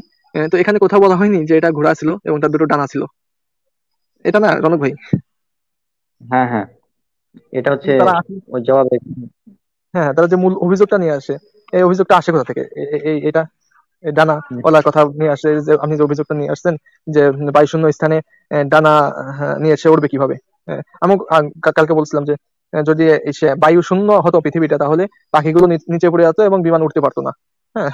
তো হ্যাঁ হ্যাঁ। আমরা কি বলছি কোথাও যে আমাদের ডানা ছিল বা কোনো পাখা ছিল? আমরা কোথাও বলি না, আমাদের কোনো ইসলামিক সোর্সে এই ধরনের কোনো দাবি করা হয়নি। তাহলে কেন নাস্তিকরা এই ধরনের মানে উদ্ভট প্রশ্ন করে? হুম। আর এখানে বলা হয়েছে যে হাদিসের বর্ণনা থেকে বোঝা গেল রাসূল সাল্লাল্লাহু আলাইহি ওয়াসাল্লাম সিরাতে বুরাক নামক জন্তুর পিঠে করে মক্কা থেকে বায়াতুল মুকাদ্দাস পর্যন্ত গমন করেন। রাসূলুল্লাহ সাল্লাল্লাহু আলাইহি হ্যাঁ। ওয়াসাল্লামের আসমানে উদাহরণ হয় এর পরে। এই আসমানে উদাহরণের কোন বাহনের মাধ্যমে হয়, চলুন আমরা হাদিস থেকে জেনে নিই। অর্থাৎ আসমানে যে তারা বলে যে আসমানে ভ্রমণ করেছিল বুরাকে করে, এটা কিন্তু সঠিক নয়। হুম।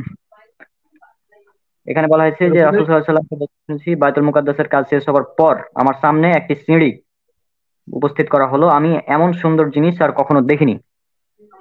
এটাই সে বস্তু যার দিকে তোমাদের মতো ব্যক্তিরা মৃত্যুকালে বিস্ফোরিত নেত্রে তাকিয়ে থাকে। আমার সঙ্গী জিবরাইল আলাইহিস সালাম আমাকে তার উপর সওয়ার সওয়ার করালো। সেটি আমাকে নিয়ে আকাশের একটি দরজায় উপনীত হলো, যার নাম বাবুল হাফাজা, অর্থাৎ প্রহরীদের ফটক। হ্যাঁ, যেখানে সিঁড়ির কথা বলা হচ্ছে। হ্যাঁ। হুম। উম, হ্যাঁ, এটাই যে এখানে উম, আসলে যে সমস্ত প্রশ্নটা মূল প্রশ্ন থেকে যে আলোচনাটা আসছে, এখানে এ ধরনের কোনো কথাই বলা হয়নি হাদিসে। হ্যাঁ, যে রসুল কি বন্ধ, এমনি রসুলের যে ইসরাটা ছিল তাতে রসুল মক্কা থেকে মসজিদ আকসা পর্যন্ত তিনি যে সাই করেছিলেন, এটা ছিল বুরাক নামে একটা বাহনের উপরে। হ্যাঁ, কিন্তু ওখান থেকে হ্যাঁ বায়ুশূন্য স্থানে যে রসুল সাল্লাল্লাহু আলাইহি ওয়াসাল্লাম বুরাকে করে গেছেন এটা কিন্তু বলা হয়নি। বলা হয় এটা একটা সিঁড়িতে উঠানো হলো তাকে। এবং সিঁড়িটা কি হতে পারে গতকাল ব্যাখ্যা করেছিলাম, হতে পারে সেটা অর্মহোল সিস্টেমের, মানে বর্তমান পরিভাষায় এরকম কিছু একটা ছিল। আর অর্মহোলের অস্তিত্ব এটা আমাদের বায়ুমণ্ডলের বাইরে হতে হবে বা ভিতরেই হতে হবে এরকম কিছু না। এটা ভিতরে ভিতরে হতে পারে, বাইরেও হতে পারে। হ্যাঁ হ্যাঁ না, এখানে তো কখনোই বলা হয়নি যে বায়ুশূন্য স্থানে আকাশে যাওয়ার সময় তিনি পাখা বা ডানাওয়ালা কিছুতে গেছিলেন, এরকম তো কিছু বলা হয়নি। হ্যাঁ, সেটা হচ্ছে মূল কথা, যেখানে সিঁড়ির কথা বলা হয়। কিন্তু তারা বলে যে না, বুরাকে করে গিয়েছিল, এরকম কোনো বর্ণনা আমি পাইনি পর্যন্ত, মানে হাদিসে। মানে তাদের তো অভিযোগ সব ওই জাল এবং জয়ীফ হাদিস থেকে আসে বেশিরভাগই।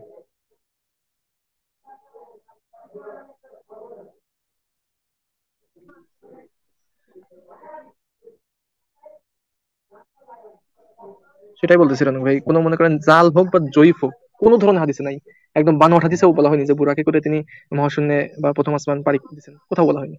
সব হাদিসে, এমনকি জয়ীফ হম হাদিসেও বলা হয়েছে যে তিনি এই মক্কা থেকে মসজিদ আকসা পর্যন্ত, অর্থাৎ মসজিদে হারাম থেকে মসজিদ আকসা পর্যন্ত তিনি এসে করে গেছেন বুরাক নামক এক বাহনে। কিন্তু সেটা যে এই বর্তমান যারা এই বিভিন্ন চিত্রকে দাবি করতেছে যে একটা ঘোড়া তার দুটো পাখা দিয়ে দিচ্ছে, হম, যে এই পাখাই করে গেছে, এই ঘোড়াই করে গেছে, এই এই কথাটা তারা কোথায় পেলো? কোন স্কলার সেটাই তো। ইসলামিক হাদিস, হাদিস তো দূরের কথা, হাদিস বা অন্যান্যদের বিভিন্ন উক্তি বা এমনকি ইসলামিক কোন স্কলারদের এরকম দাবি নাই। এমনকি এখন শিয়া, মুরতাদ, তারপর আপনার আহলে কোরআন, এরা কেউ এই ধরনের কথা বলে না। এরা পালো কোথায়? মানে ইসলাম থেকে, ইসলামের সাথে সংশ্লিষ্ট বাতিল ফেরকাও হোক, তারাও এই ধরনের কোনো দাবি করেনি কোনো কালে। এরা কোথায় পেলো? বুঝতে পারি না। আচ্ছা, সেটাই। এখন আমি এই যে এখান থেকে পড়তে সমস্যা হচ্ছে, তো এই জন্য আমি, যদি কেউ বিস্তারিত ভাবে পড়তে চান তাহলে আমি কমেন্টে লিংক দিয়ে দিলাম, সেখান থেকে পড়তে পারেন। হুম, হ্যাঁ হ্যাঁ সেটাই। আচ্ছা, যাক, নেক্সট হ্যাঁ অভিযোগটা কি ছিল?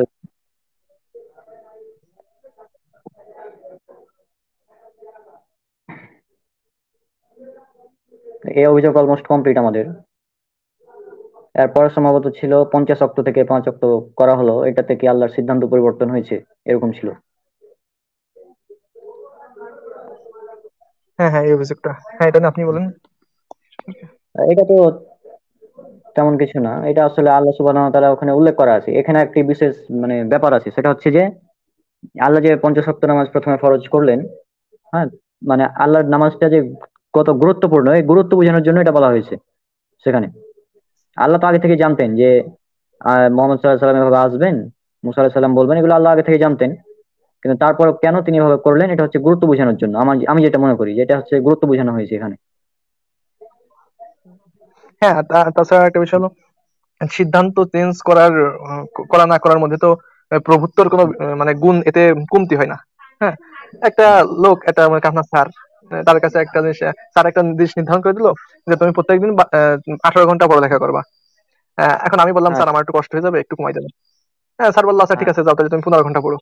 আমি বললাম স্যার আর একটু কষ্ট হবে, একটু কমাই দেন, আচ্ছা 10 ঘন্টা পড়ো। তো এখানে তো স্যারের যে একটা স্থান বা মর্যাদা, এটা তো এর থেকে হ্রাস পাচ্ছে না বা কমতেছে না। তো এখানে এখানে সিদ্ধান্ত চেঞ্জ হলে সমস্যা কোথায়? আর তাছাড়া স্রষ্টা তো মানে আলিমুন, ঠিক আছে, সবকিছু সম্পর্কে তিনি জ্ঞান রাখেন, তিনি বাসির, সবকিছু তিনি দেখেন, তিনি সব জানেন, মানে পূর্বের এবং আগের সবকিছু জানেন যে কি হবে না হবে। তো এই ধরনের তো কোনো প্রশ্ন আসে না, এটা একটা খগেন মার্কা প্রশ্ন এটা। তারপরে যেটা প্রশ্ন, যে আমি জানতে চাচ্ছি, ইসা মিরাজে নবী সাল্লাল্লাহু আলাইহি সাল্লাম একটি ঘরে ঘুমিয়েছিলেন, মানে উম্মে হানির ঘরে যেটা বলা হচ্ছে। হ্যাঁ, হ্যাঁ হ্যাঁ তারপর তিনি নাকি তার হিজরে ছিলেন। এখন কোনটা সঠিক, কোনটা সহিহ এবং কোনটা জয়ীফ, এটা বলতে চাচ্ছি। এটা তো আমাদের মানে গতকালই হয়ে গেছে যে উম্মে হানির যে বর্ণনা, সেটা মূলত বানোয়াট। হুম, হ্যাঁ হ্যাঁ বুখারী মুসলিমের যে হাদিস, সেখানে স্পষ্ট যে তিনি কাবার হাতিমে বা হিজরে ঘুমিয়েছিলেন, সেখানে জিবরাইল আলাইহিস সালাম হ্যাঁ এসেছিলেন। হ্যাঁ, এটা একদম ক্লিয়ার অভিযোগের মানে জবাব এখানেই। হ্যাঁ হ্যাঁ হ্যাঁ, তারপর এখানে আরো একটি পয়েন্ট, এটা কোনো- যে সাল্লাল্লাহু সাল্লামের ইসরা আর ঘটনা এবং মিরাজের ঘটনার সত্যতা কতটুকু, এটা একটি গুরুত্বপূর্ণ প্রশ্ন। মানে এটা যে আসলে হয়েছিল, এরকম কোনো প্রমাণ আছে কিনা। হুম। একটি গুরুত্বপূর্ণ বিষয়। তো এ ব্যাপারে আপনি বলতে পারেন। আমি হ্যাঁ মিরাজ, আচ্ছা জুম, হ্যাঁ হ্যাঁ ভাই বলেন। আচ্ছা আমি দেখি ওয়েবসাইটে ঢুকে যদি জুম করতে পারি তাহলে জুম করে তখন দেখাচ্ছি, আপনি তখন বলতে পারেন এই বিষয়ে। আপনার হ্যাঁ, যে কথা বেঁধে বেঁধে মিরাজের ঘটনা, আসতেছে বুঝছেন। ওই যে নেটওয়ার্কের সমস্যা, নেটওয়ার্কের প্রচুর সমস্যা, তো হ্যাঁ এই হ্যাঁ জন্য হ্যাঁ। এরকম করছে। আচ্ছা। হ্যাঁ, এটা গতকাল গতকাল এই সম্পর্কে বলছিলাম। প্রথমত যারা এই প্রশ্নটা স্বাভাবিক আসবে অবশ্যই মুসলিমদের পক্ষ থেকেই, যে মিরাজের ঘটনাটা সত্য কি সত্য না। আর নাস্তিকদের পক্ষ থেকে যদি আসে তাহলে এই বিষয়ে তো আমরা বিস্তারিত আলোচনা করছি, যে সাইন্টিফিক এটা পসিবল কিনা। আহ, গতকাল আলোচনা করছিলাম রনক ভাই, ঠিক আছে, যে এটা সম্ভব কিনা, বিজ্ঞানের বিভিন্ন টাইম টেবিল সম্পর্কে বিভিন্ন ভাবে সেটা বুঝিয়ে ছাড়ছে। আর বাকি যে প্রশ্নটা, যে এই মিরাজের ঘটনাটা সত্য কিনা, এটা যদি প্রশ্ন হয়ে থাকে, সেটা যার পক্ষ থেকে হয়ে থাকুক, এটা অবশ্যই সত্য আমাদের কাছে। কারণ আমাদের মানে অসংখ্য দলিল রয়েছে এ সম্পর্কে। যদি কোনো আহলে কোরআন এটার দাবি করে, তাহলে সূরা বনী ইসরাঈলের প্রথম নম্বর আয়াতে আল্লাহ সুবহানাহু ওয়া তাআলা বলতেছেন, সুবহানাল্লাযী আসরা বিআবদিহি লাইলাম মিনাল মাসজিদিল হারাম ইলাল মাসজিদিল আকসা। ওই পবিত্র সত্তা, সুবহানাল্লাযী আসরা বিআবদিহি, যিনি রাত্রি বেলা আসরা, মানে তাকে ইসরা করিয়েছেন, নিয়ে গেছেন। এখানে আসরা বলতে হলো মসজিদে আকসা থেকে, এই মসজিদে নববী, কি বলে, কাবা থেকে আর কি, মসজিদে হারাম থেকে মসজিদে আল আকসা পর্যন্ত। এই এই যে সাইটা, এই যে গমন করানোটা, এটাকে বলা হয় ইসরা। এখান থেকে শব্দ ব্যবহার করে আসরা বি আবদিহি, রাত্রিবেলা সাই করানো, রাত্রিবেলা ভ্রমণ করানো। আসরা বি আবদিহি লাইলাম, তার বান্দাকে তিনি ইসরা করিয়েছেন লাইলাম, রাত্রে। আসরা বি আবদিহি লাইলাম মিনাল মসজিদিল হারামি ইলাল মসজিদিল আকসা, মসজিদে হারাম থেকে মসজিদে আকসা আকসা পর্যন্ত। এটা মানে স্পষ্ট কোরআনের আয়াত, এখানে তো কোনো ইস্যু হওয়ার সম্ভাবনা নাই। যারা আহলে কোরআন তারাও এটা মানতে বাধ্য। আর হাদিসে তো অসংখ্য হাদিস রয়েছে মেরাজ সম্পর্কে। এবং আরেকটা প্রশ্ন আসতে পারে যে এটা রাসূলের স্বপ্নযোগে হয়েছিল নাকি সশরীরে হয়েছিল। এটাও হাদিস দ্বারা প্রমাণ দেওয়া হয়েছে যে এটা সশরীরে হয়েছিল। কারণ এটা এটা সে ধরনের আমি প্রশ্ন মনে করি না এটাও। মানব ভাই। হ্যাঁ আচ্ছা, আপনি কি এবার স্ক্রিনে দেখতে পাচ্ছেন স্পষ্ট? হ্যাঁ হ্যাঁ হ্যাঁ মানে একটু জুম করলাম। এখানে এটার হ্যাঁ বিস্তারিত উত্তর দেওয়া আছে। অনেক বড় উত্তর।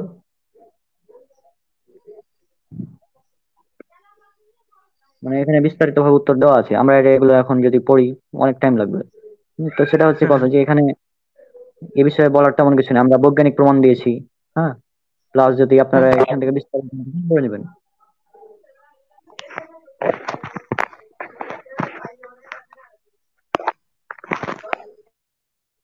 হ্যাঁ মানব ভাই। হ্যাঁ বলেন। হ্যাঁ, এই বিষয়ে আপনি কিছু বলার থেকে বলেন। আমার কিছু তেমন বলার নাই, যেখানে একটা সম্ভবত এটা বলা হচ্ছে যে ইমাম আহমদ অন্যান্য বর্ণনা করেন রাসূল সাল্লাল্লাহু আলাইহি সাল্লাম সেখানে নামাজ পড়েছিলেন।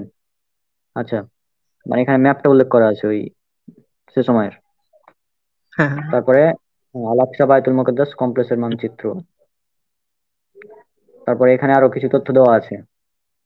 এই যে এখানে, হ্যাঁ হ্যাঁ তো এই ব্যাপারগুলো মানে বিস্তারিত ভাবে উত্তর দেওয়া আছে। মানে তারা যে যত অভিযোগ করে সবগুলোর জবাব কিন্তু আমাদের এই মিনারভার যেটা ওয়েবসাইট, ইসলাম বিরোধীদের জবাব, রেসপন্স টু অ্যান্টি ইসলাম, এখানে দেওয়াই থাকে।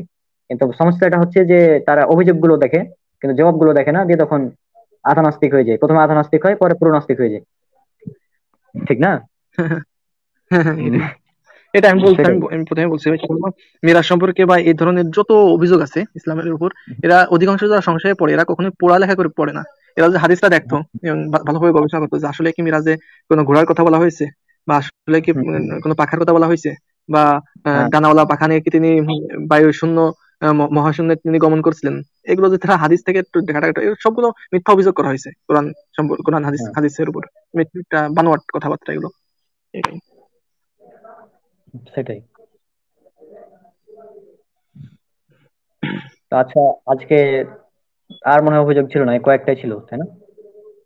হ্যাঁ হ্যাঁ, এগুলোই মূল অভিযোগ। আর বাকি যেগুলো এগুলো ছিল মূলত, মেন মেন, সেগুলো তো দেওয়া হয়ে হ্যাঁ গেছে। মেন মেন ওয়ালাইকুম আসসালাম, গতকাল, ইসলাম মেন যেগুলো সেগুলো ইসলাম। গতকালই হয়ে গেছে। হ্যাঁ হ্যাঁ হ্যাঁ, এইগুলোই। আর বাকি আমাদের এই মেরাজের 2 পর্ব প্রায় শেষের পথে। সামনে হ্যাঁ, ইনশাল্লাহ অন্য কোনো টপিক নিতে হবে, ইনশাল্লাহ এভাবে। তো তাহলে আজকে আমরা শেষ করছি। সব অনেক দোয়া করবেন আমাদের জন্য। আসসালামু আলাইকুম ওয়া রাহমাতুল্লাহি ওয়া বারাকাতুহু।